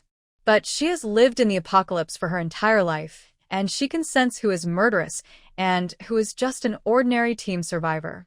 Even murderous intent is different from murderous intent. Although some people are murderous, they are upright. They look like a sharp sword that has drunk human blood and is sharp all over, but still upright. For example, someone like Gong Yi. Some people have a bloody smell about them, and if you feel it carefully, you will find that their whole bodies are filled with dirty and evil energy. The atmosphere of slaughter was serious. For example, the group of silhouettes that Huami just glanced at the city gate. Huami took a look, and it seemed like he was going into the city to cause trouble. In this matter, she just said her feeling, and there is no evidence. Qin Jin didn't speak for a long time. After a while, she said, okay. Then he said coldly, Ami, I know whose idea this was. I heard that you went back to Xiangqing. You don't have to step in. He's my own son. I can save him myself. Huami is now more than 5 months pregnant with twins, and her belly is already very big. It looks like someone else's 7 or 8-month-old belly. She is no longer fit to take care of such dangerous matters. So Qin Jin called her specially and said a few words to her. After telling Huami not to take the lead, she hung up the phone. Then remove Ma Yongchun from the blacklist. Qin Jun informed Ma Yongchun that Qin Jinxiang had been kidnapped. She said, I never thought this child could survive for more than a month. Ma Yongchun, if he dies on the first day after birth, then I accept it. It's fate. I accept it if I can't save him. Now that he is this old, his chances of survival are increasing little by little. He is trying very hard to live. He is trying very hard. Look at what your brother has done. I will not let him go. If he cannot return my son intact, I swear, I will do nothing from now on. I will hunt him down to the ends of the earth and make him unable to live or die, living in Hades for the rest of his life. Qin Jin spoke very calmly, but she was already crazy. Slowly and calmly, she turned to madness, the madness of a mother for her child. Ma Yongchun was on the other end of the phone, trying to reason with Qin Jin. Because from the time the incident happened to the time he received Qin Jin's call, less than an hour had passed. Whether it is the streets and alleys of Xiangqing or the emergency area, most of the surveillance cameras have been damaged, and it is impossible to be sure whether Ma Zhishuan was involved. There is even no way to confirm whether the group of killers who attacked the emergency area and took Qin Jinxiang away were from the same group as the killers who attacked the supply warehouse. Ma Yongchun said, I'm not making excuses for Ma Zhishuan. I'm also very worried about the child being lost, but what if I look in the wrong direction? Will I let the criminal who actually took the child away get away? Qin Jun, calm down. If you can't control your emotions at this moment, who else can save our child? Before he could finish his words, the crazy Qin Jun hung up the phone on Ma Yongchun. She had no evidence, but she believed Huami unconditional trust. Ma Yongchun had no choice, and it was at this time that he received a call from Ma Zhishuan. Ma Yongchun frowned as he looked at the call from Ma Zhishuan. After a long while, he finally picked up the phone with a heavy heart. Brother, don't worry, I have a way to make that witch Qin Jin kowtow to you, and admit her mistake this time, brother. On the phone, Ma Jishuan's voice was filled with excitement, and there was also the sound of howling wind and snow. Ma Yongchuan's heart sank little by little. He heard the crying of a baby on the phone. His throat tightened and he asked in a low voice, "Where are you?" Ma Jishuan was still excited and shouted on the phone, "Brother, I will find back everything you lost." Haha, don't worry. I'm not a useless person. I will prove that I'm not a useless person. Where are you? Ma Yongchuan's heart sank to the bottom. But Ma Jishuan was very vigilant. Obviously, someone had warned Ma Jishuan not to say anything that should not be said. Ma Jishuan paused, then said, "Brother, don't ask so many questions. Tell Qin Zhen now to let her give up the Sea City Material Depot and have Zhou Cheng and other garrisons evacuate from the Sea City Material Depot. Otherwise." "What else?" Ma Yongchun yelled. "Ma Jishuan, he is also my son." However, Ma Jishuan did not answer him and hung up the phone. The ground was covered with white mourning clothes. Ma Yongchuan's hands and feet were cold. So, without any evidence, was it really Ma Jishuan who did all this? He was in collusion with those killers. He teamed up with the killers and kidnapped Ma Yongchuan's son. Huami was still thinking about something at the city gate. She called the contractor. "Old Bao, something happened in Xiangqing. Please help me find a team of people. I just got a batch of outdoor surveillance cameras. Let's install them in the streets and alleys of Xiangqing without blind spots." Before he could finish his words, an explosion sounded right behind Huami, and the city gate was in chaos. She shrank her neck and looked back. A raging fire had broken out at the city gate, and several garrisons who were injured in the explosion crawled out of the fire. The survivors who were queuing to enter and leave the city were in chaos. Huami ran up hurriedly and threw the energy light ball in her hand to the injured on the ground as if it were free. In the chaos, someone took out a bomb and tried to a hole in the city gate. Huami jumped up with her belly bulging and cut the man holding the bomb in half with one knife. "I promised my child's father that no one would mess up Xiangqing, but you guys insisted on messing with me." The bright red, boiling hot blood dyed the white blood red. There were panicked people all around. Huami was holding a ruler-long machete and, in the chaos, she turned around with her belly bulging. She wanted to find out the accomplice who used the bomb to up the city gate from these people running and shouting. After searching around, I didn't find any strange people. The garrisons in the distance also came up, the survivors were evacuated urgently, and the wounded were treated by the medical garrisons. Chao Feng was so busy in the emergency area that he probably wouldn't have time to get to the city gate for the time being. Huami shook her head and called a garrison captain. "Notify all the garrisons in Xiangqing to guard the barbed wire fences in Xiangqing and close Xiangqing. No one is allowed to enter or leave except Qichuan's material delivery personnel." The garrison commander of Xiangqing immediately took the order. Although they were garrisoned by Gong Yi, Commander Gong was not here at the moment, so it would be right to listen to Sister Hua. The entire Xiangqing was blocked, and Huami walked into the watchtower. Xiangqing has been constantly expanding, so there has never been a city wall. Huami never thought that zombies and mutated animals and plants would appear so early. She thought that the construction of the city wall might have to wait for several years. Therefore, the city wall of Xiangqing has always been the barbed wire fence pulled by the garrison. It is extremely easy to cut the barbed wire and enter and exit Xiangqing. Huami pinched her brows and put a whole tower of cement into the watchtower. All of them are produced in level 18 factories. She called the contractor again and asked him to build a city wall outside Xiangqing, with a larger area and at least 10 meters high. Pull cement from the watchtower as quickly as possible. The contractor responded on the other end of the phone and sighed, "Sister Hua, I'm telling you, it's too late to build a temporary wall in Xiangqing now. Those crazy killers can't stay in Xiangqing for long." Huami snorted coldly. "Of course I know that this barbed wire fence is useless now. It's okay. We still have to do the necessary construction for the sake of the future." After hanging up the phone with the contractor, Huami didn't even have time to catch her breath before listening to the garrison report. Someone cut the barbed wire and ran out of Xiangqing. The bombs at the city gate are just smoke bombs they use to attract the attention of the garrison. Sister Hua, in fact, that team of assassins has already left the city with the child.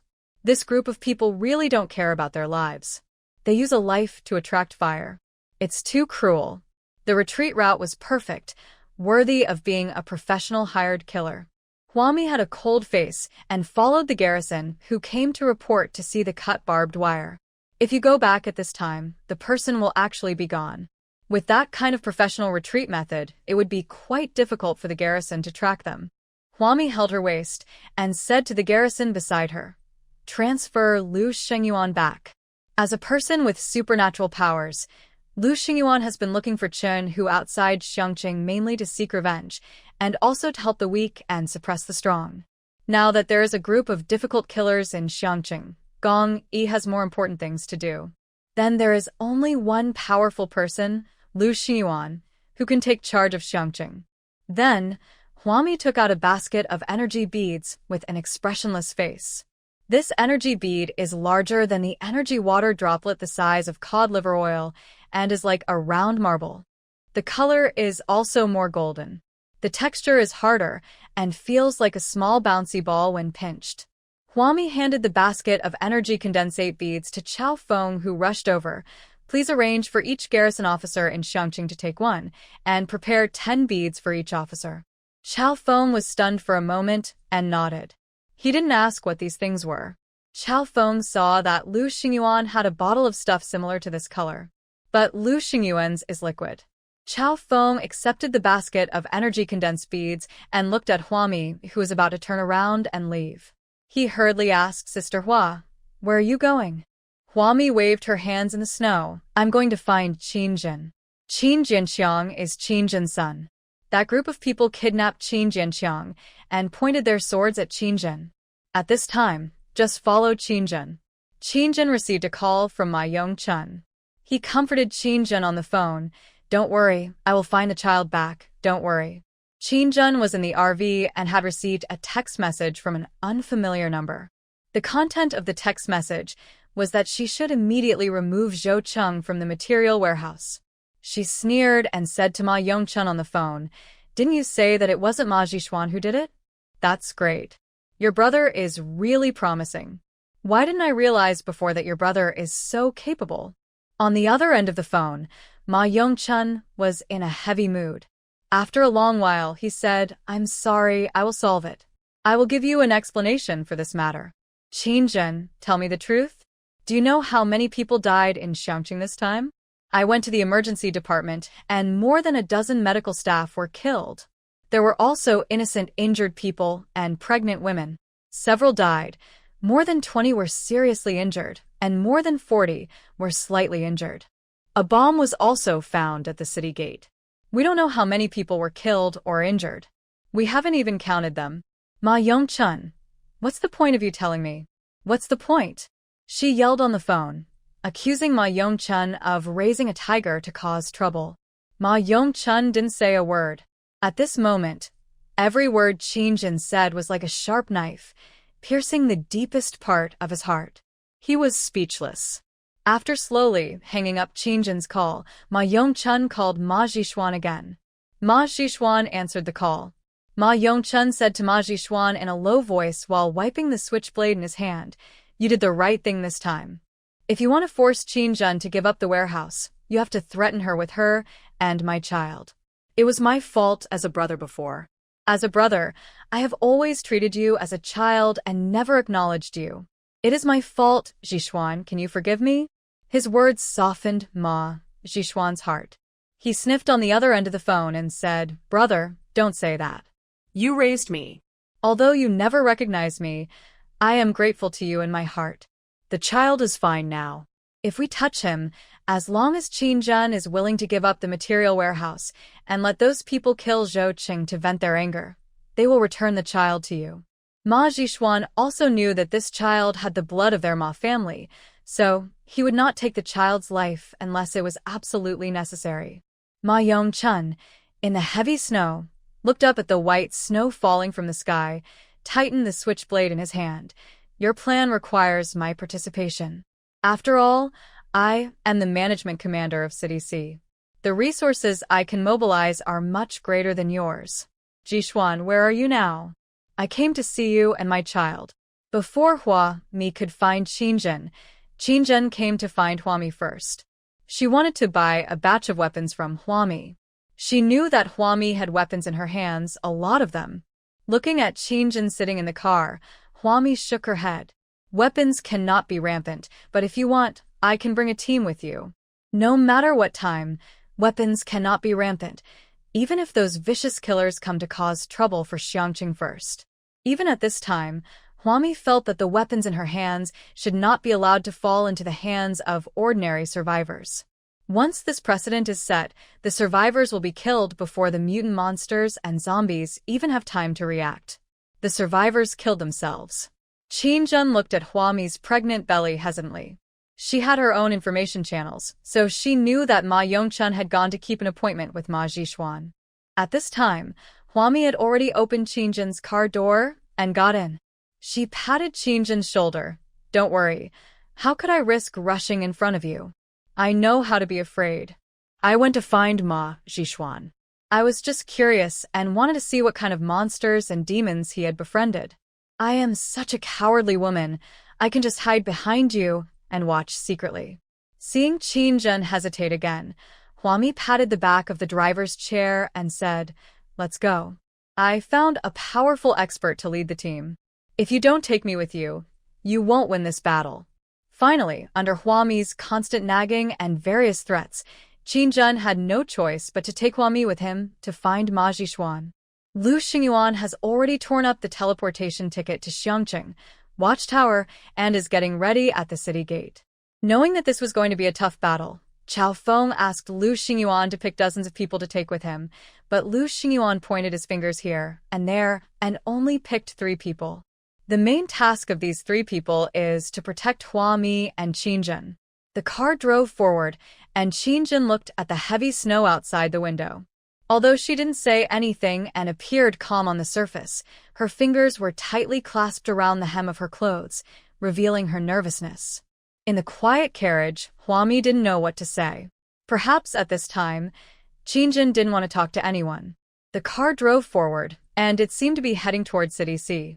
The killers who kidnapped Qin Jianqiang and Ma Zhishuan were hiding in an abandoned high-rise building next to Hunan Sea Expressway. The snow kept piling up, and people were surging on Hunan Sea Expressway, but the snow on this abandoned high-rise building buried all the way to the top floor. Ma Yongchun arrived at his destination on a snowmobile. Looking at the snowy field in front of him, he saw Ma Zhishuan standing on the rooftop in front of him, waving happily at him. "Brother, you didn't bring anyone else with you, did you?" Ma Zhishuan walked forward on the snow and watched Ma Yongchun get off the snowmobile. Hearing this, Ma Yongchun spread out his hands, his face as gloomy as water, and without saying a word, he let Ma Zhishuan come forward to check. Ma Zhishuan looked behind his brother and saw no one else. Only Ma Yongchun came. He explained with an embarrassed look on his face. "Brother, it's not that I don't trust you. Those people are very vigilant. We finally got rid of those garrisons. Now we don't want to take any risks." Ma Yongchun stepped forward, seemingly not wanting to listen to Ma Zhishuan's explanations at all. He looked anxious. "Where's my son? Come with me, the child is fine, that is." As he spoke, Ma Zhishuan had already brought Ma Yongchun down from the top floor of the building and entered the cold, dark building. The entire building was buried, becoming a natural shelter. If the exact location was not given, the garrison would not be able to search for them easily. Ma Yongchun followed Ma Zhishuan and just went down one floor when they heard the heart-wrenching cry of a baby and the scolding of a group of men. With a stern face, he urged Ma Zhishuan to hurry up. After walking up a few floors in a hurry, he saw a group of men surrounding a fire. Qin Jianqiang, who was only a month old, was left alone on the cold ground far away. Amid the contemptuous gazes of the killers, Ma Yongchun ran over and picked up his son who was crying loudly on the ground with heartache. He turned his angry gaze towards Ma Zhishuan. Ma Zhishuan was completely unaware of anything and didn't even think what was wrong with leaving a premature baby who was only a month old on the cold ground and letting the child cry. "He will die. If you torture him like this, he will die." Ma Yongchun was so angry that he was speechless. He held his son, who was only slightly bigger than a rabbit, in his hands and watched him cry at the top of his lungs. His heart was also filled with grief. Perhaps even Ma Yongchun himself did not expect that his first meeting with his son would be under such circumstances. Without waiting for Ma Jixuan to answer, Ma Yongchun noticed that the child's temperature was not right. He quickly opened his coat and wrapped Qin Jianxiang in his clothes. The child has a fever. We need to send him back. However, before Ma Yongchun finished his words, the smile on the killer's face by the fire suddenly disappeared. Several killers stood up. Vasily sat behind several assassins, his face full of cold, murderous intent. How many of my brothers died to get this child out, and you just said to send him back. Do you think the lives of my brothers were in vain? Ma Yongchun, who was wrapping the child, moved his lips. Smartly, he did not insist at this time. Then, at least get some medicine for my son. After all, you want the supply warehouse. If my son dies, Qin will definitely not give up the supply warehouse. Vasily narrowed his eyes dangerously, raised his hand, and a box of expired ibuprofen for adults fell at Ma Yongchun's feet. Feed him and stop him from crying. It's not that Vasily felt sorry for the child. If the child was not Qin's son, he would have been trampled into a pulp by Vasily long ago. How could such inhuman people like them care about the life of a baby? Ma Yongchun lowered his eyes and looked at the expired ibuprofen for adults at his feet. He never relaxed his frown. Vasily said sarcastically, "Don't give him food? We all went through this. Is your son any different?" Standing in the darkness and coldness, Ma Yongchun really wanted to say, yes, his son was different from these killers. What's more, Ma Yongchun is different from these killers. We have been receiving training in the organization since we can remember. It is a huge waste of resources to devote all our resources to saving such a weak little thing. Vasily said this and slowly walked towards Ma Yongchun. Like a giant humanoid beast, with a bloodthirsty sneer on his face, Ma Yongchun, you are not doing a good job as the garrison commander of City C. Speaking of Vasily's killer organization. Every member of the killer organization has been brought in for training since they were little, before they could even remember anything. A premature baby like Qin Jianxiang would never be able to catch the eye of the killer leader. So in Vasily's eyes, Qin Jianxiang was already dead. Before this baby dies, Vasily wants to maximize Qin Jianxiang's role. Ma Jixuan reminded him that Qin Jianxiang could die at any time, but Qin was different. She is a woman with much stronger vitality than a premature baby. As long as Qin is in their hands, it will only take a few minutes to give up the supplies in the warehouse. Moreover, as a woman, Qin is very useful. Ma Yongchun's eyes were red. He hugged the child tightly in his arms and said nothing. Ma Jixuan on the side said anxiously, "Brother, why are you still hesitating? That witch Qin treated us like this and hurt us brothers like this. She should have died long ago. Brother, just trick her into coming here. For the sake of her son, she will definitely agree." Adeur ma Xixian est sur Jean le Bing, ma Yongchun est dead. And to Vasily he said, "Let me talk to Jixuan alone for a few words, and I will call Qin over to you." Thinking of Ma Yongchun's protection of Ma Jixuan, Vasily thought that Ma Yongchun would not do anything to Ma Jixuan, so he waved his hand generously and let Ma Yongchun take Ma Jixuan to the top floor. The dying Qin Jianxiang was also carried out in Ma Yongchun's arms. As soon as they reached the top floor, they were greeted by a heavy snowstorm. Ma Jixuan pulled his clothes tighter and complained, "Brother, is there anything we can't say inside? It's really cold outside." Before he could finish his words, Ma Yongchun slapped Ma Jixuan in the face. Slap sound. Ma Jixuan's face was slapped hard to the side. Seeing Ma Jixuan's incredulous look, Ma Yongchun said, "This slap is because your parents hit you. Your parents left us when you were still young. When they left, they handed you to me personally. To this day, I still remember their earnest expectations. They hope that you can be a good person. They don't ask you to be rich or powerful or to accomplish something earth-shattering. They just hope that you live up to your life and be a useful person to society."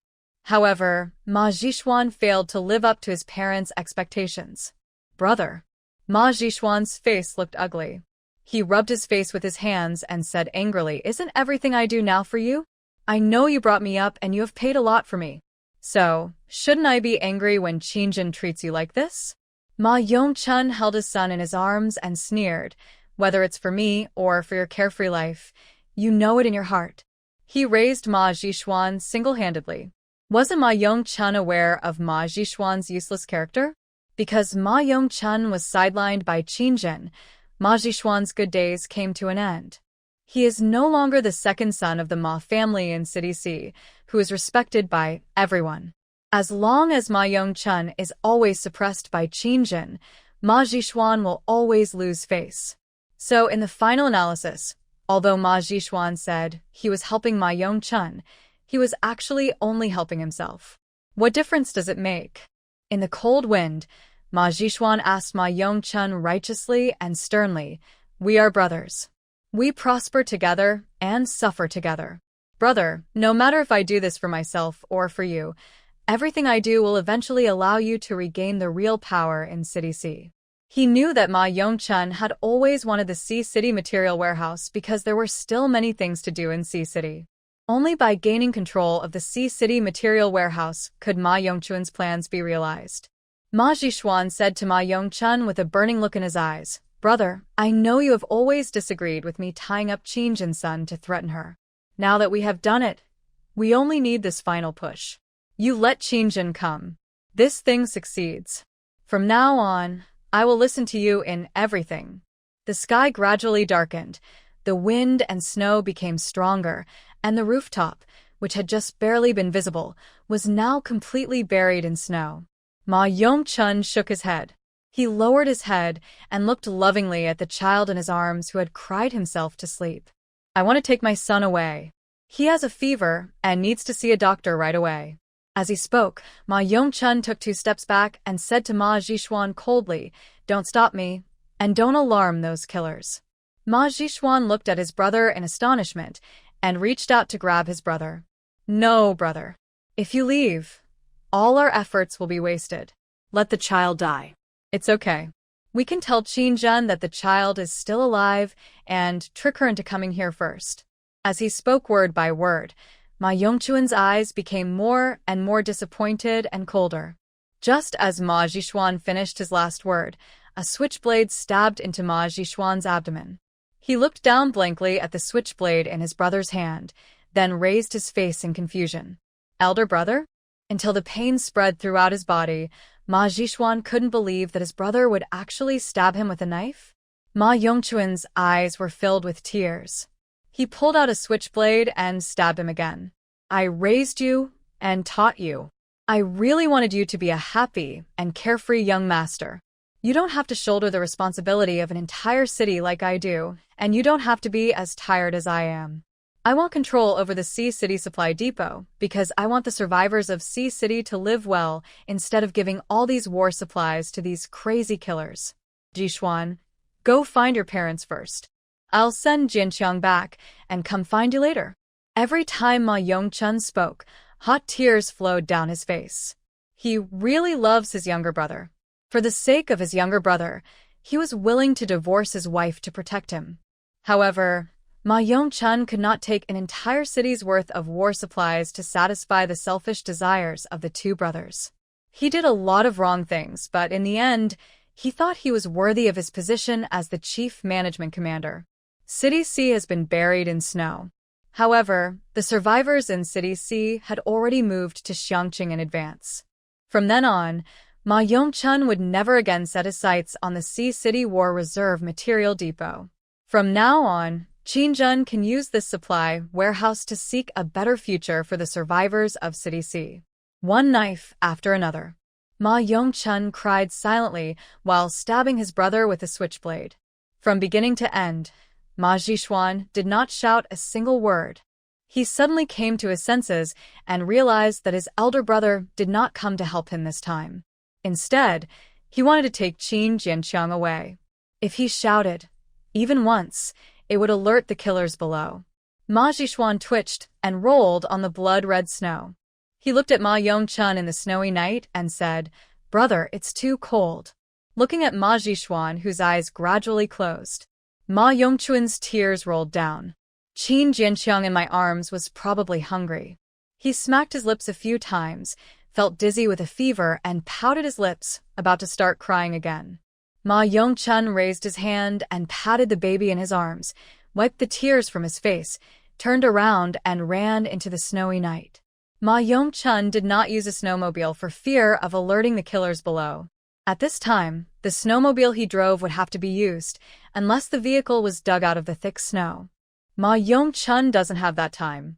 He ran hurriedly, taking out a compass in his hand to find the direction in this extreme weather. The baby in my arms was humming anxiously. Perhaps he also felt that the current environment was very dangerous. Although he didn't cry, he was very scared. Don't be afraid. Dad will take you to find Mom. Don't be afraid. Ma Yongchun wrapped his coat tighter, kept his balance with one hand, and gently stroked Qin Jianqiang in his arms with the other hand. He will take his son out. As a father, I have never fulfilled my responsibilities to you for a single day. It is my fault. But be strong. You are not a child who is not expected by others. You were born with great expectations from your parents. Ma Yongchun kept on talking as he trudged through the snow, taking one step deep and one step shallow. He knew his son couldn't understand him at all. But there were some things he was afraid that if he didn't say them, he would never have the chance to say them again. Dad is not a good dad. Since you were born, Dad has never come to see you. It's not that I don't want to, but Dad is too busy. Before he could finish his words, Ma Yongchun fell into the snow. The strong wind blew snowflakes as big as fists down in large clumps. Ma Yongchun stumbled to his feet and moved towards Xiangcheng with difficulty. Soon, he felt his hands and feet were frozen. But Dad, you can't give up, right? Once you give up, you will stay here forever. You can't give up, you can't give up. Ma Yongchun kept muttering to himself, and at this moment, he didn't know whether he was talking to Qin Jianqiang or to himself. A voice was heard behind me. The group of killers finally became alert. Ma Zhishuan was dead, and Ma Yongchun had already escaped with Qin Jianqiang. Vasily was so angry that he screamed. He never expected that Ma Yongchun, a weak man with a beer belly, could be so bold. Such a cruel heart. Ma Yongchun actually stabbed his most beloved younger brother to death. It's absolutely abominable. Vasily led the assassins to chase after them, and through the wind and snow, they saw Ma Yongchun struggling ahead. Stop, or I'll shoot you if you don't come back. Vasily was extremely angry and raised his gun. No one dares to tease me like this, no one. Ma Yongchun in front showed no intention of stopping. So, Vasily fired. Bang sound. It hit Ma Yongchun in front. He held the baby in his arms, stumbled and fell into the snow, then rolled all the way down. Soon, a long bright red blood mark appeared on the white snow. Vasily and others chased after him with guns, trudged through a snowy road, and then went to look for the place where Ma Yongchun fell. However, for some reason, Ma Yongchun had disappeared. As a professional killer, Vasily and others will stop at nothing to achieve their goals. But at the same time, it is precisely because so much time, energy, and lives have been invested that once the hostages are let go. This is an absolutely unforgivable mistake for Vasily and others. Find Ma Yongchun. No matter if he's dead or alive, he won't stop. If he stops now, he'll freeze to death. To fight against extreme cold weather, you have to keep moving. Ma Yongchun was shot, so he couldn't run far and wouldn't live long. It must be nearby. However, this group of professional killers braved the wind and snow and searched the surrounding area for a long time, but they could not find any trace of Ma Yongchun. More than 40 minutes have passed. Unless Ma Yongchun can teleport on the spot. However, Ma Yongchun and Huami are in a hostile relationship, so it is impossible for him to get Huami's teleportation ticket. At this time, he didn't know that Huami had a ticket that could allow instant teleportation. All the killers sent out are preparing to expand the search range. Lu Xingyuan arrived. With such heavy snow, all the landmark buildings were buried. If these killers didn't come out, it would be impossible to find where they were hiding. Lu Xingyuan also discovered the traces of the killers while searching in the snow. He was wearing a bulletproof vest, opened the bottle of energy drops given by Huami, and took a small sip.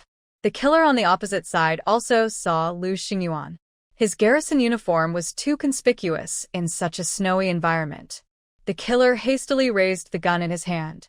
However, the next moment, Lu Xingyuan rushed forward and broke the killer's neck with his bare hands. Immediately afterwards, Lu Xingyuan quietly killed several killers who were searching in the snow. Several killers were found, but there was no trace of Ma Yongchun and Qin Jianqiang. Huami and Qinzhen's car was parked on the highway. Perhaps because he had not received any news from Lu Xingyuan for a long time, Qinzhen could no longer sit still. She told Huami, who was beside her, "Ami, stay here, and I'll go see what's going on." After saying that, without waiting for Huami to stop him, Qinzhen stepped onto the vast snowfield, one step deep and one step shallow. She couldn't wait to find her son. Not long after Qinzhen left, a car drove straight towards them. Zhong Zimo, who was in the car, recognized Qinzhen's car in front. He hurriedly got out of the car and frowned at Huami, who was sitting in the back seat. "Why is it you? What are you doing here?"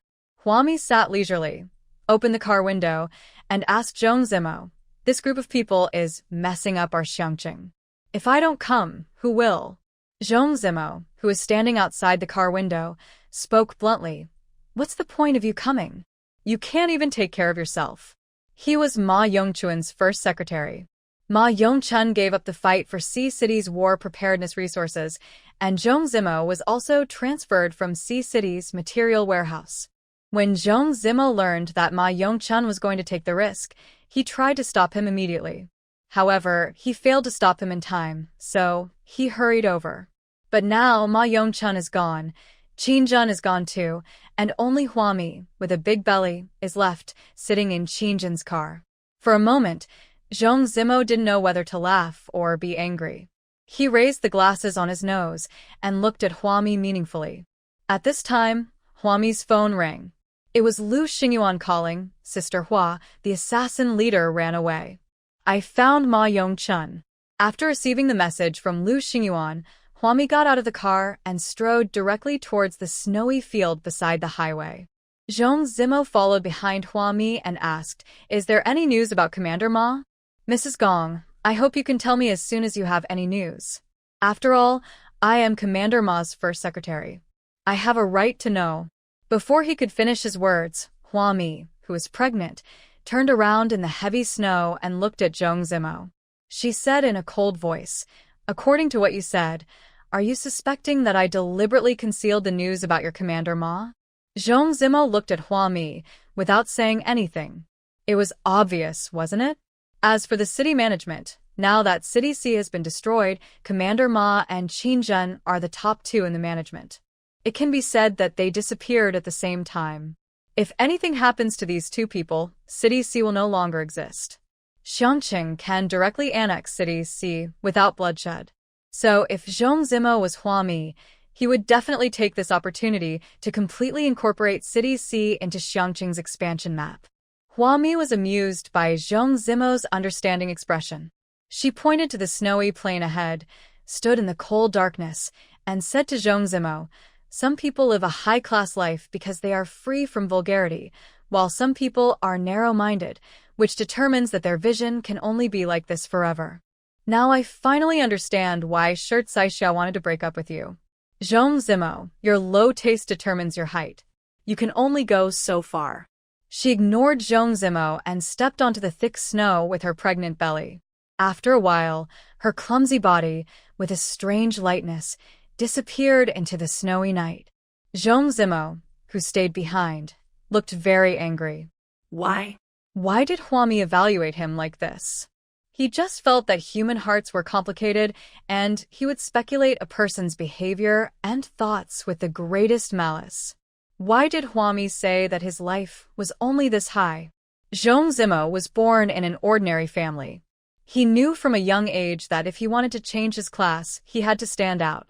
His efforts are simply incomprehensible to a woman like Huami who relies on her body to get ahead. On a snowy night, Zhong Zimo clenched his fists tightly. Just wait, he will definitely change his class. When he reaches a higher class, Zhong Zimo will return to this woman exactly what Huami said to him today. On the endless snowfield, Vasily chose to evacuate immediately. He took away the last few remaining killers. If they had not evacuated in time, all of his men would have had their heads chopped off by Lu Xingyuan. Lu Xingyuan didn't have time to track them down because his main task was to find Ma Yongchun and Qin Jianqiang. He found Ma Yongchun holding Qin Jianqiang under the rolling snow. But when Ma Yongchun fell, he found a temporary shelter and hid himself inside it, and he didn't move at all. Lu Xingyuan said to Qin Zhen and Huami, who came over.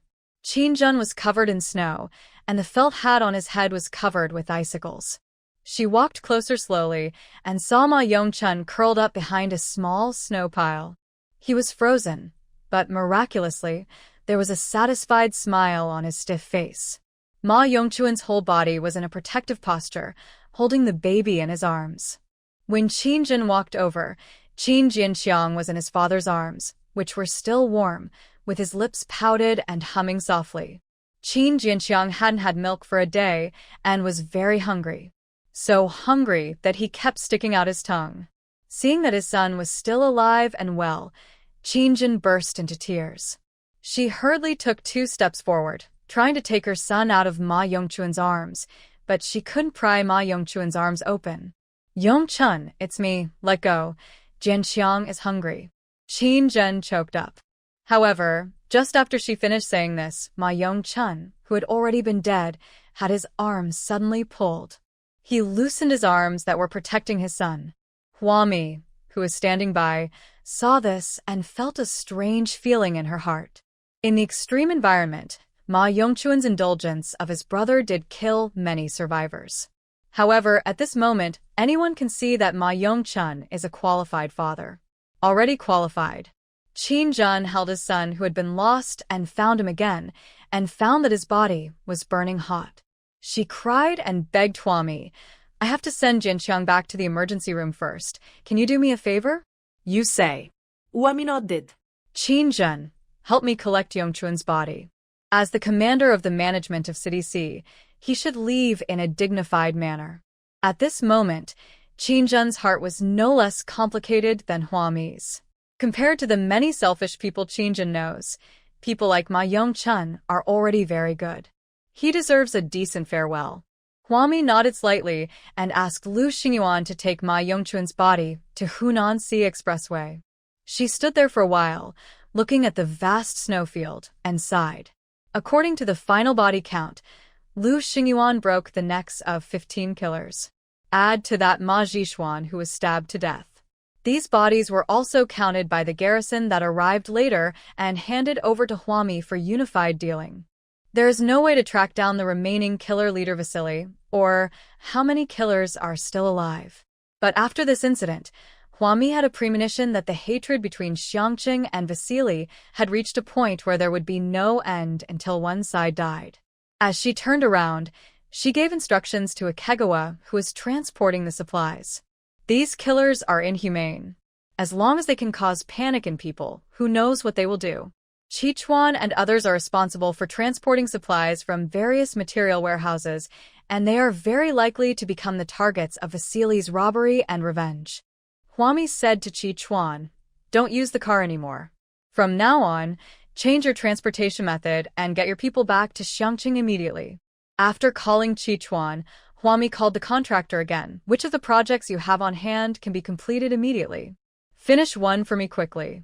The contractor thought for a while. The straw weaving factory outside the B City Material Depot could actually be declared completed at any time, but because they have been recruiting more workers, the factory has been expanding.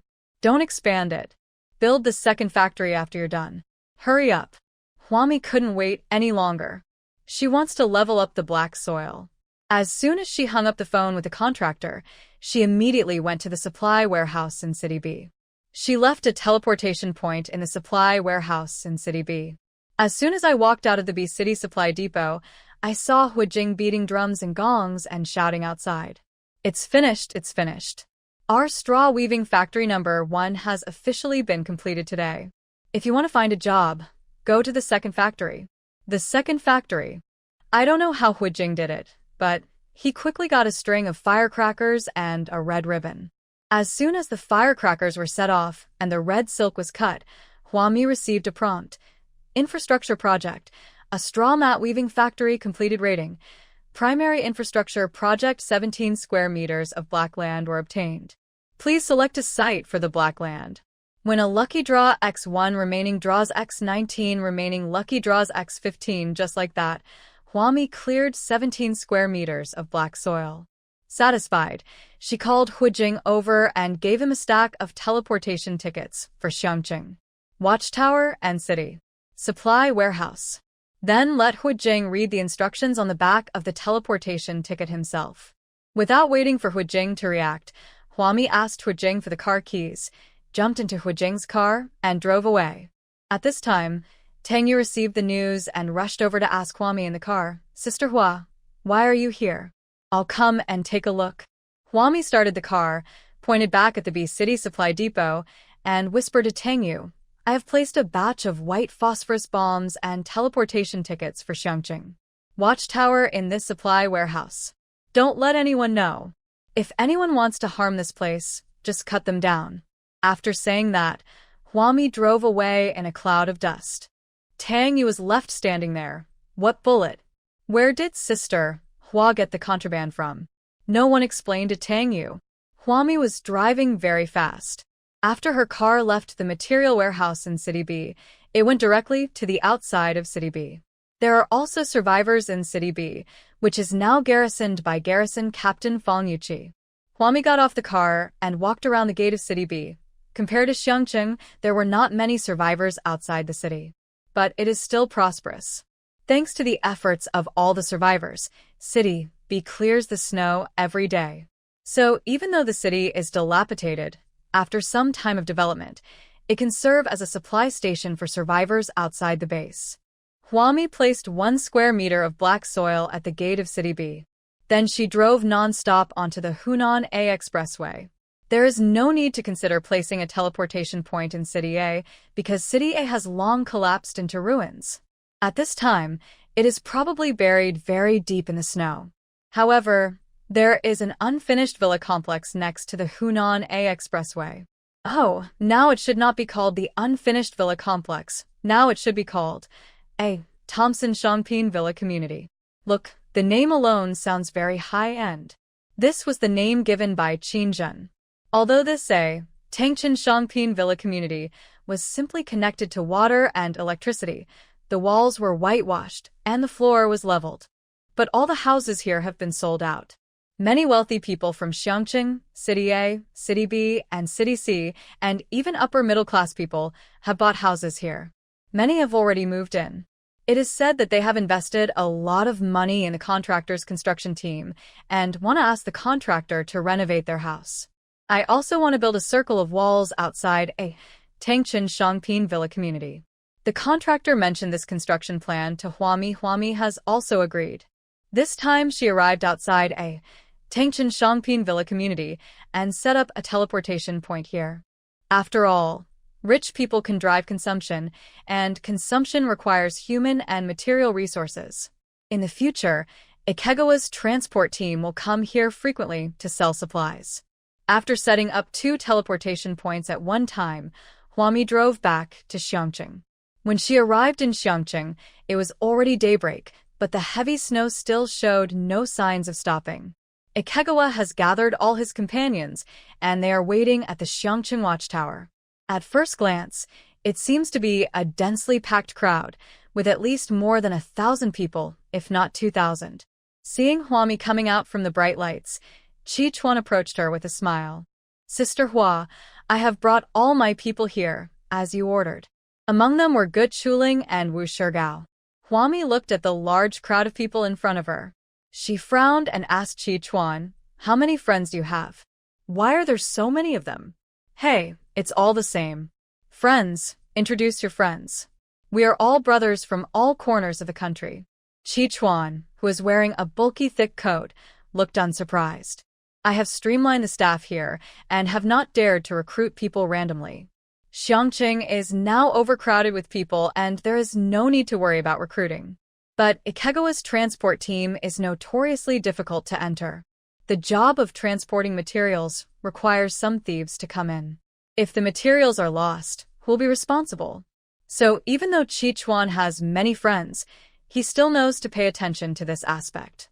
Huami patted Chichuan's shoulder appreciatively and told him about Vasily.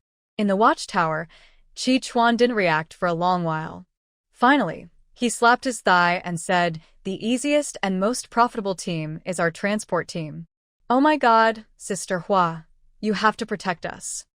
He didn't feel embarrassed at all that as a grown man, he should seek protection from a pregnant woman. Huami smiled at him and pulled out a snakeskin bag from behind. He motioned to Chichuan to open it, and inside was a snakeskin bag full of teleportation tickets. Huami said, "Here are the teleportation tickets for Xiangqing. Watchtower, A. Thompson Shangpin Villa Community, B City. Material Depot, B City. City Gate, and C City. Material Depot. You can distribute them yourself. From today on, your transport team will no longer be running around on the highway. If you want to deliver supplies, use teleportation tickets." These teleportation points were all within the garrison's firing range. Even if Vasily wanted to rob them, he would have to pay with his life. Ikuo looked hesitantly at the large snakeskin bag full of tickets. He really wanted to ask what these teleportation tickets were used for. But I was afraid that if I asked, I would appear to be ignorant. Maybe it's better not to ask.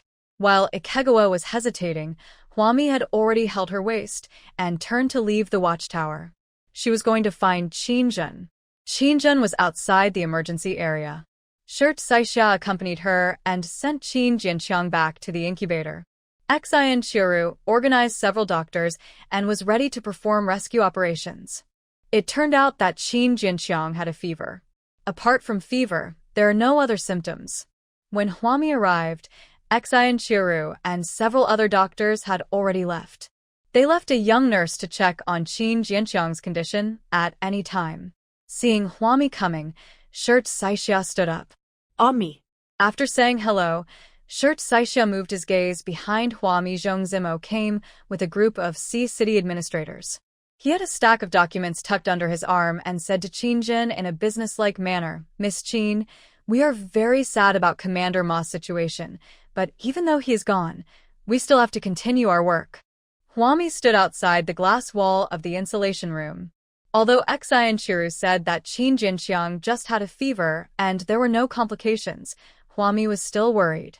Just after throwing the energy light ball, I heard Qingjun say to Zhongzimo, "City C is already like this now, so we shouldn't worry about rebuilding it anymore. Now all the people in City C have moved to Xiangqing, and there's nothing wrong with that. Qingjun now has a large number of factories under construction, all of which will be staffed by the survivors of City C. Her attention is all on the construction of these factories, so why talk to her about rebuilding City C now? City C is completely buried in the snow. How can it be rebuilt?" Qingjun is no longer interested in this. So before Zhongzimo could finish speaking, Qingjun interrupted him impatiently. "Why should we waste manpower, material resources, and financial resources to rebuild City C? If we have such capabilities, we can build Xiangqing together. There is no need to disperse our current manpower." Seeing Zhongzimo's look of disapproval, Qingjun didn't want to say anything more. She turned around and walked to Huami's side. Instead of wasting time with Zhongzimo, she might as well spend more time looking at her son. Zhongzimo's face darkened. As Ma Yongchuan's first secretary, at this juncture, he must follow and continue to persuade Qingjun. However, Shirt Saixia stood in front of Zhongzimo. She advised Zhongzimo, "We should still look forward. Zimo, you are a talented person. At this time, you should use your talents to do more practical things." Zhongzimo looked at Shirt Saixia sarcastically. "What do you mean by doing practical things? Is this what you call doing practical things? What's the big deal? Anyone with a law degree can do this job. But he is different. He is a top student majoring in law. At a young age, he became the first secretary of the C-City Management Commander. If Ma Yongchun had not died, if City C had not been buried in snow, if it had not been for these continuous natural and man-made disasters, Zhong Zimo will take over Ma Yongchuan's class in the future. With such a bright future, he could become a superior person, and he could obviously achieve something great. Why should he be allowed to go to the emergency department and be a small lawyer sitting in the office? Shirt Saixiao raised the beer-bottomed glasses on his nose and said, Zimo, it's not that I don't understand your ambitions, but given the current reality, rebuilding City C is already superfluous. That's not necessary. Without waiting for Shirt Saixiao to finish his words, Zhong Zimo left angrily with the remaining administrators. Huami's gaze shifted from Qin Jianqiang to Zhong Zimo, and then she asked Qinzhen, by the way, do you know the account number and password for your reserve fund account in City C? Qinzhen, who was standing in front of the glass wall, shook his head and said, I don't know. Ma Yongchun never told me. I guess I won't be able to get the money. According to management rules, only the chief administrator knows the reserve funds of each city. The reason why Ma Zhishuan was able to use the money in this reserve fund account was purely because Ma Yongchun doted on his younger brother. Now that Ma Yongchun and Ma Zhishuan are both dead, the money will naturally be forever buried in the internet. Qinzhen didn't feel anything about it. She wanted so much money, but it's useless now. The survivors in City C are almost settled. After everyone is settled, Qinzhen will work as a small administrator in the management level of City C. Then raise your son. This is her plan for her future.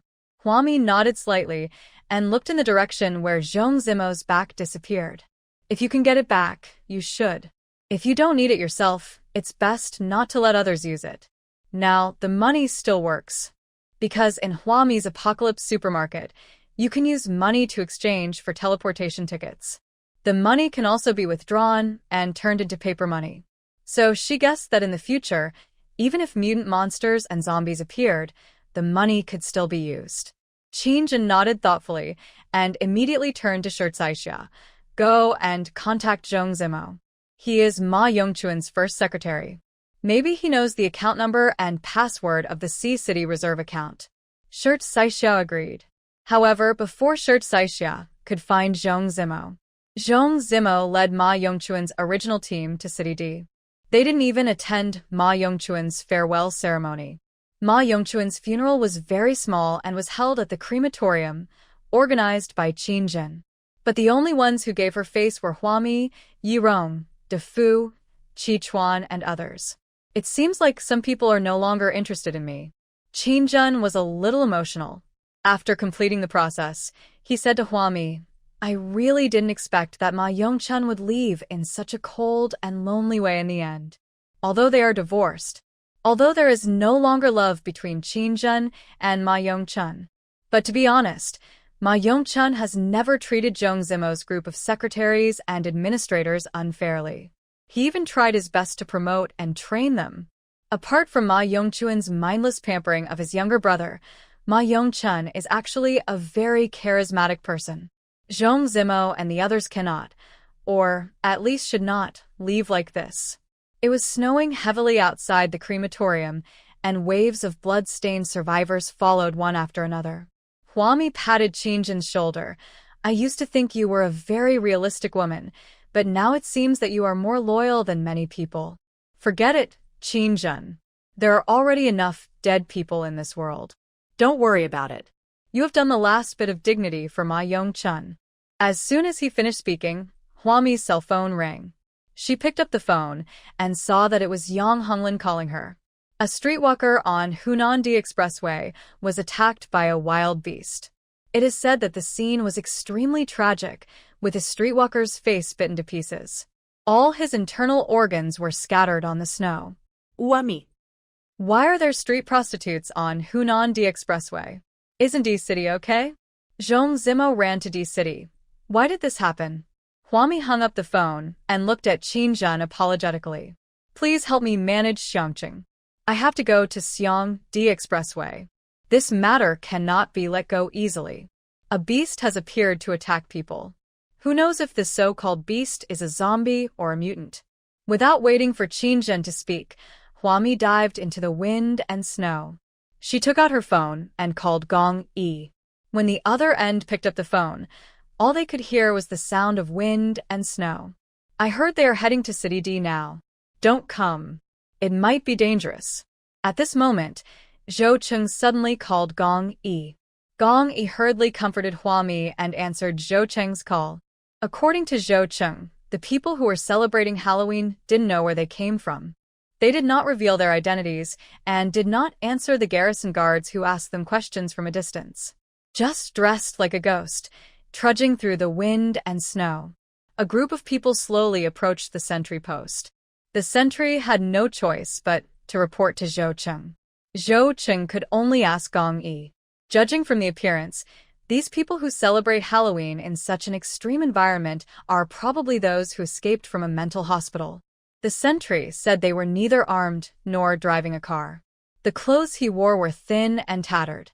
They moved clumsily, and some even fell down in the snow while walking, looking very weak. It doesn't look like they are here to launch an armed raid. But it seems there are dozens of people. Gong Yi was holding his phone in the snow and was stunned for a moment. Then he immediately reacted. Get your sentries to retreat. Retreat quickly. Zhou Cheng on the other end hadn't realized the seriousness of the situation yet.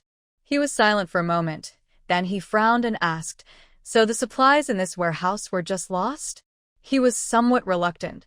Such a large warehouse could be used to save so many survivors in City C. Gong Yi thought about it and said to Zhou Cheng, you retreat first. I'll ask my wife if there's a way to move the supplies. After saying that, without waiting for Zhou Cheng to ask any questions, Gong Yi hung up the phone with Zhou Cheng and called Hua Mi again. It tells the story of zombies appearing in the supply warehouse in City C. She was very surprised and frowned as she asked Gong Yi again, are there really dozens of them? Gong Yi hasn't seen it either. So, Hua Mi asked again, are you sure it's a zombie? How many zombies are there? This is no joke. There are 1,500 zombies stationed in the Sea City Supply Depot. If these 1,500 garrisons were infected and turned into zombies, the problem would become even more complicated. Hua Mi pinched her brows. Then, I'm really curious. Let Zhou Cheng retreat. That's cement from a warehouse. It's not edible or drinkable. Losing 1,500 lives for this batch of cement is not worth it. Gong Yi, who was standing at the gate of D City, looked in the direction of D City and asked Hua Mi decisively, wife, is there any way for me to go to Zhou Cheng immediately? Hua Mi, yes, you can teleport to Xiangqing first, and I will give you a ticket to City C, Material Depot. After saying that, without waiting for Gong Yi to speak, Hua Mi hung up the phone without any delay.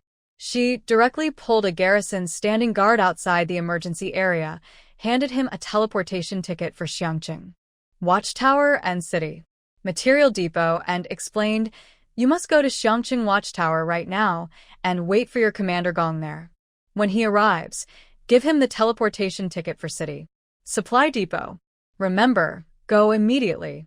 Before he finished speaking, Hua Mi turned around, tore the ticket, and went to the supply warehouse in City C. In just a breath of time, Hua Mi stood outside the Sea City supply warehouse. At this time, Zhou Cheng was calling on his garrisons to start retreating. He accidentally bumped into Hua Mi, who was behind him. Who? Zhou Cheng turned around and was stunned for a moment when he saw Hua Mi behind him. You? He never expected that Hua Mi would appear here. Before Zhou Cheng could react, Hua Mi said directly, don't have physical contact with those zombies. I brought a batch of white phosphorus bombs, and this. Hua Mi shoved a teleportation ticket of a Thompson Shangping Villa community into his hand and said, send all the uninjured garrisons here and leave a few agile ones behind. We can't leave these zombies behind. Isn't it easy to evacuate? Change cities in an instant.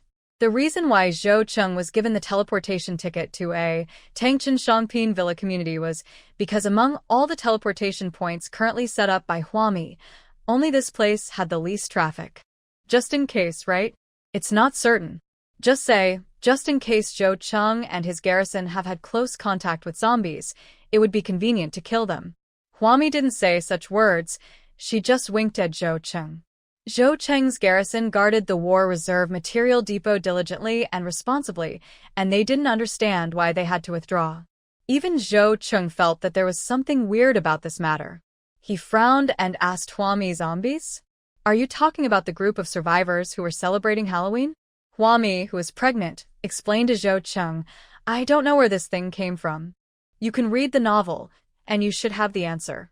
As soon as he finished speaking, Gong Yi appeared behind Huami with a pop. Zhou Cheng's eyes widened, and he pointed at Gong Yi. You. As soon as Gong Yi appeared, he said decisively, we can't fight. Those who are here are zombies, and you are all mortals. Don't look at me like that. There are many people with special abilities in D-City now. I am also a special ability person. Let's retreat first. Zhou Cheng, superpower? What is this? It seems that he really needs to read some novels. Time was running out, and Gong Yi didn't have time to explain too much to Zhou Cheng. He looked at Huami. Just when he was about to scold Huami for coming to such a dangerous place with such a big belly, Huami rushed forward quickly, facing the dozens of zombies slowly approaching from the opposite side. Zhou Cheng, who was behind her, was looking at the instructions on how to use the teleportation ticket. When he looked up, Huami had already rushed several meters away. Zhou Cheng was startled, and directly stuffed the stack of teleportation tickets in his hand into the hands of the garrison behind him. Quick, take the brothers and go first. After saying that, Zhou Cheng also rushed forward. Huami is his brother's wife. If something happens to Huami on Zhou Cheng's territory at this time, Zhou Cheng will not be able to explain to Gong Yi. However, Gong Yi grabbed the back of his collar. Gong Yi pointed to a batch of white phosphorus bombs that had been piled up at some point. Put away these white phosphorus bombs. I'm going to save my wife. When Gong Yi followed Huami and rushed forward, Huami had already taken out a Gatling gun and fired at the staggering zombies in front of him. Gong Yi paused and suddenly realized why his wife was always so fierce every time she fought with others. The way she swings the gun to shoot people is the same as the way she shoots zombies.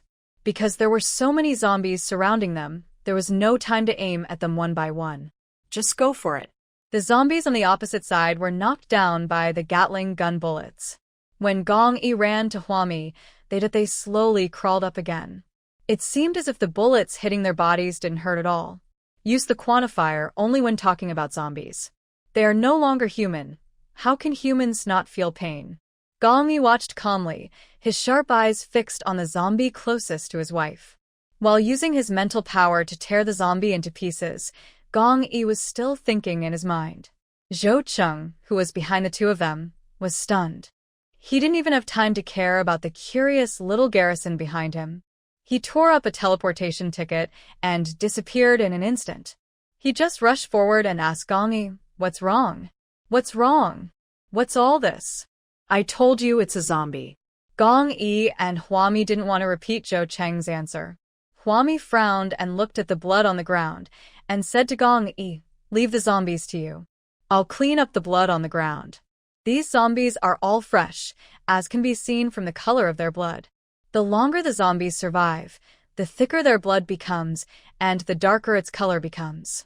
On the contrary, the closer the blood color is to that of humans, the shorter the time it takes for them to become zombies. Just as Zhou Cheng watched Huami struggling to squat sideways with her pregnant belly, her hand was pressed on a small snow mound on the ground. In the blink of an eye, Xiao Xuebao disappeared. In the strong wind and heavy snow, a 1-meter high snowdrift disappeared. Not only that, the snow under their feet seemed to have become thinner. Following closely, there appeared several slow-moving men in the distant snow, zombies. They lay on the snow, their hands and feet still in the motion of trying to climb out of the snow. These zombies accidentally fell into the soft snow while approaching the living garrison. If it weren't for Huami, who shaved off a large layer of snow on the ground, they would have dug deeper and deeper and finally sunk into the snow. It won't die until spring comes, and in the end it will be a disaster. Zhou Cheng stood there in a daze. Suddenly he reacted, picked up the gun in his hand, and shot at several zombies in the distance. They are zombies, not an impregnable fortress, nor are they known for their speed. When the bullets hit their flesh, they naturally didn't feel any pain, but they didn't die either. He paused for a moment and then continued to crawl towards Gong Yi, Huami, and Zhou Cheng. Zhou Qing opened his mouth wide, and even Gong Yi frowned slightly. This was the first time for both of them to deal with zombies in the true sense, and they had no experience. Otherwise, it will be useless. They are full of poison. If you are infected with the poison, you will either become a zombie or a mutant. It's hard to say. The chance of becoming a zombie is higher. She said a few simple words, and the rest was up to Gong Yi and Zhou Qing to figure out for themselves. After a while, Gong Yi frowned and asked Huami, "Killing them is useless. If they die, there is no way to deal with their bodies. The bodies left behind pollute the environment. If others come into contact with them, won't it be dangerous as well?" Huami raised an eyebrow, with a somewhat compassionate look on her face. "So, it's useless. Why do these zombies appear? No one knows." Man-eating beast appeared on the Hunan D Expressway, and the D-City supply warehouse was attacked. These are two completely different places. Two completely different places. What does this mean? It means that zombies are everywhere. It's not a problem that can be solved by Gong Yi finding the Scorpion Man or killing dozens of zombies. Can't be solved. Zombies are bound to spread. Their teeth and nails are poisonous. They bite and eat people when they are alive, and their flesh and blood fall to the ground when they die. If someone gets it on them and eats it, there is a chance of infection. If people don't get involved, their flesh and blood will seep into the soil, roll into rivers with the rain, and be eaten by animals. Animals will be infected and become zombie animals. Zombie animals eat living people, and zombie humans also eat living people. If a living person's brain is not eaten clean, it will become a new zombie. So, what can we do? Gong Yi's face was grim, and Zhou Qing opened his mouth palely. Finally, Zhou Qing asked with difficulty, "Then won't we be extinct?" "This is the end of the world, the end of the world." Huami sneered. "Hasn't the end of the world come a long time ago? Maybe it was when the first earthquake occurred, maybe it was when supplies were scarce for the first time, or maybe it was in the middle of the night when even we ourselves were unaware, when human genes began to transform into zombies. The end of the world has already come. What should we do then?" Gong Yi looked at Huami and asked in a deep voice. "There will always be a way. It's like when an earthquake strikes, the garrison maintains order, and the lower-level units desperately dig survivors out of the rubble. It's like when the jelly water comes, the garrison organization goes to pump the water and put the jelly water into huge condoms. Then, at a certain moment when Huami passed by, they all disappeared. It's like these garrisons guarding every city's war material depots with their lives. As long as there is a way, they are willing to garrison there even if it means sacrificing their lives. So, is there any way to stop the zombies from spreading? To stop the end of the world?" Huami took a deep breath, walked forward, and straightened Gong Yi's collar. In this tender gesture, there is her cold voice. "The only way is to live well and hope for good luck from heaven. When the supplies are back to normal, I can become a superpower. Because people with special abilities are immune to the zombies' poison. But after the zombies, there are still endless mutant monsters and mutant plants." What a desperate topic. Huami actually didn't want to talk about it. She felt that this life was heavier than her previous life. At least the people around her don't live such a sad life. But she didn't say these words now, as she was worried that Gong Yi and Zhou Qing had too high expectations for the future and wouldn't be able to accept the setback. The light in Gong Yi's eyes dimmed little by little, and finally sank deep into his eyes. He looked at Huami and shook his head slightly. It seemed like there were a lot to say, but now, he didn't know how to ask. Zhou Qing, on the other hand, squatted down with a pale face, holding his head. "I always thought that everything would be fine after surviving the natural disaster. I've always believed that." The next moment, he was picked up by Gong Yi. Gong Yi growled at him. "Why are you thinking so much now? I'm telling you, go check right now to see if any of your garrisons have been infected. Especially those stationed at the front-line outposts. They were the first to discover the zombies and had to observe them closely. If you are bitten, scratched, or even come into contact with the blood of zombies, you must be closely observed." Zhou Qing stared at Gong Yi blankly. "What is this? What if they are infected?" Gong Yi pursed his lips and said nothing. So Zhou Qing looked at Huami with some hope in his eyes. "If they were infected, Would there be any way to treat them in advance? Huami stood behind Gong Yi and said softly, "Once he turns into a corpse, chop off his head immediately. Cut the head off completely." Zhou Cheng's face turned even paler, and he twisted Gong Yi's hand away. Looking at Huami and Gong Yi in disbelief, he shook his head. Ask him to chop off the heads of his garrisons with his own hands?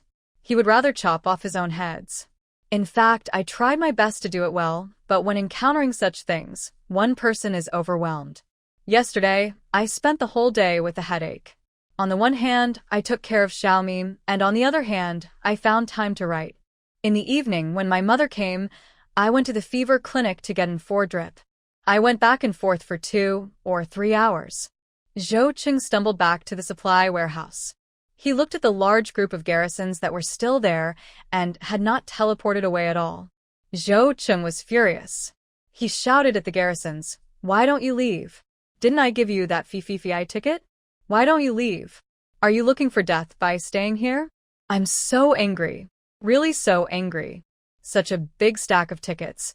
Each person could get several tickets. Why are they all here? Where are the tickets?" Zhou Cheng found the A. Thompson Shangping Villa Community teleportation tickets scattered on the ground. He was so angry that he jumped up and down. "You dropped your ticket, right? Can't you pick it up? Do you have to wait for me to come back and pick it up for you?" A captain stepped forward cautiously. "Commander, you didn't order us to leave. We are ready to fight at any time." In his hand, he held a white phosphorus bomb, because there was no clear order indicating who should leave and who should stay. What everyone heard was what Sister Hua just said, "Leave behind a few people who are agile." They were aware that after several years of garrison training, they were all very agile. So those who were agile stayed behind to prepare for battle.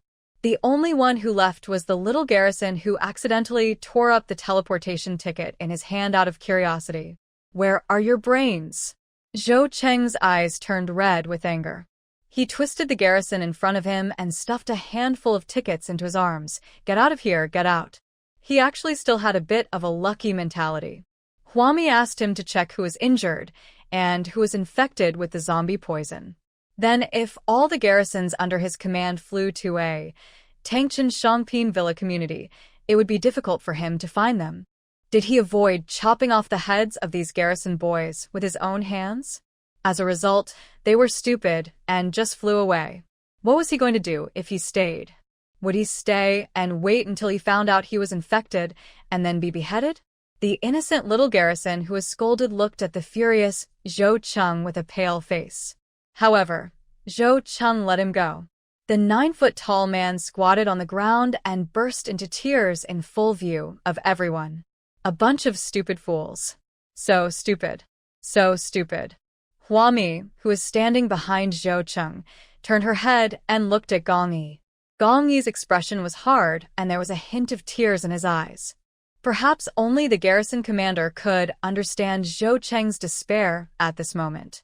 Huami reached out and held Gong Yi's hand and said in a low and cruel voice, "You must also order your garrisons to conduct self-inspections. If anything seems amiss, they must be immediately isolated to prevent them from turning into corpses." Gong Yi pursed his lips and turned away, his back looking heavy. Huami advised, "You are the garrison. Only if the garrison team holds on can we better defend this last bottom line of humanity. If all of your garrisons were turned into zombies, the survivors would be in real chaos." She hopes Gong Yi can figure it out. Because in the previous life, the garrison with noble sentiments was soon tortured by natural disasters and man-made calamities. The last survivors completely lost order. The Chernhu rebellion is just a typical example. There are many people who are much more evil than Chernhu. In fact, looking back now, Chernhu's road to wealth is not that impressive. He had been suppressed by Gong Yi, constantly weakening his power and material reserves. Until now, Chernhu could only hide in a corner of the world, not even daring to show his head out. Therefore, little devil, you must be restrained by strong rules and order, so as not to cause huge troubles in the future. Gong Yi finally nodded. He took out his cell phone and called Chao Feng, Tang Yu, Fang Yuqi, and Lu Xinyuan respectively. I explained the whole story to them, and then asked them to start self-correction and self-examination within their own team. Zhou Cheng in front cried for a while, and there was no need for Gong Yi to persuade him anymore. He wiped the tears from his face and began to line up, taking the temperature of each person one by one and asking them to report any wounds on their bodies and whether they had close contact with zombies. Finally, 10 people were organized into a team to guard against the situation strictly. If anyone in the team was found to be abnormal, they would be reported and isolated immediately. The garrisons gradually understood the seriousness of the matter, but they were also very conscious and did not make any noise or even raise any objections. Whether it is the garrison under Zhou Cheng or the garrison under Gong Yi, it is the same. As night fell, Gong Yi used his mental power to search the area within a radius of 500 meters. There were no other signs of zombies. He looked at Huami, but didn't say anything yet. Huami took the initiative to say, "You should go to City D. It seems that there are more zombies in City D than in other cities." No one knows what the situation is in City D, but according to the information from Qinzhen, many people with great strength and special abilities have appeared in City D. The appearance of zombies and people with special powers go hand in hand. If several people with special abilities appear in the same place, it means that there are more zombies in this place. You can't miss it if you go to City D. Gong Yi stood in the snow and wind, and his lips moved. Finally, he placed his hand on Huami's belly. It's almost 6 months. Time passed so quickly, as if the night of passion between him and Huami happened just yesterday. Huami nodded.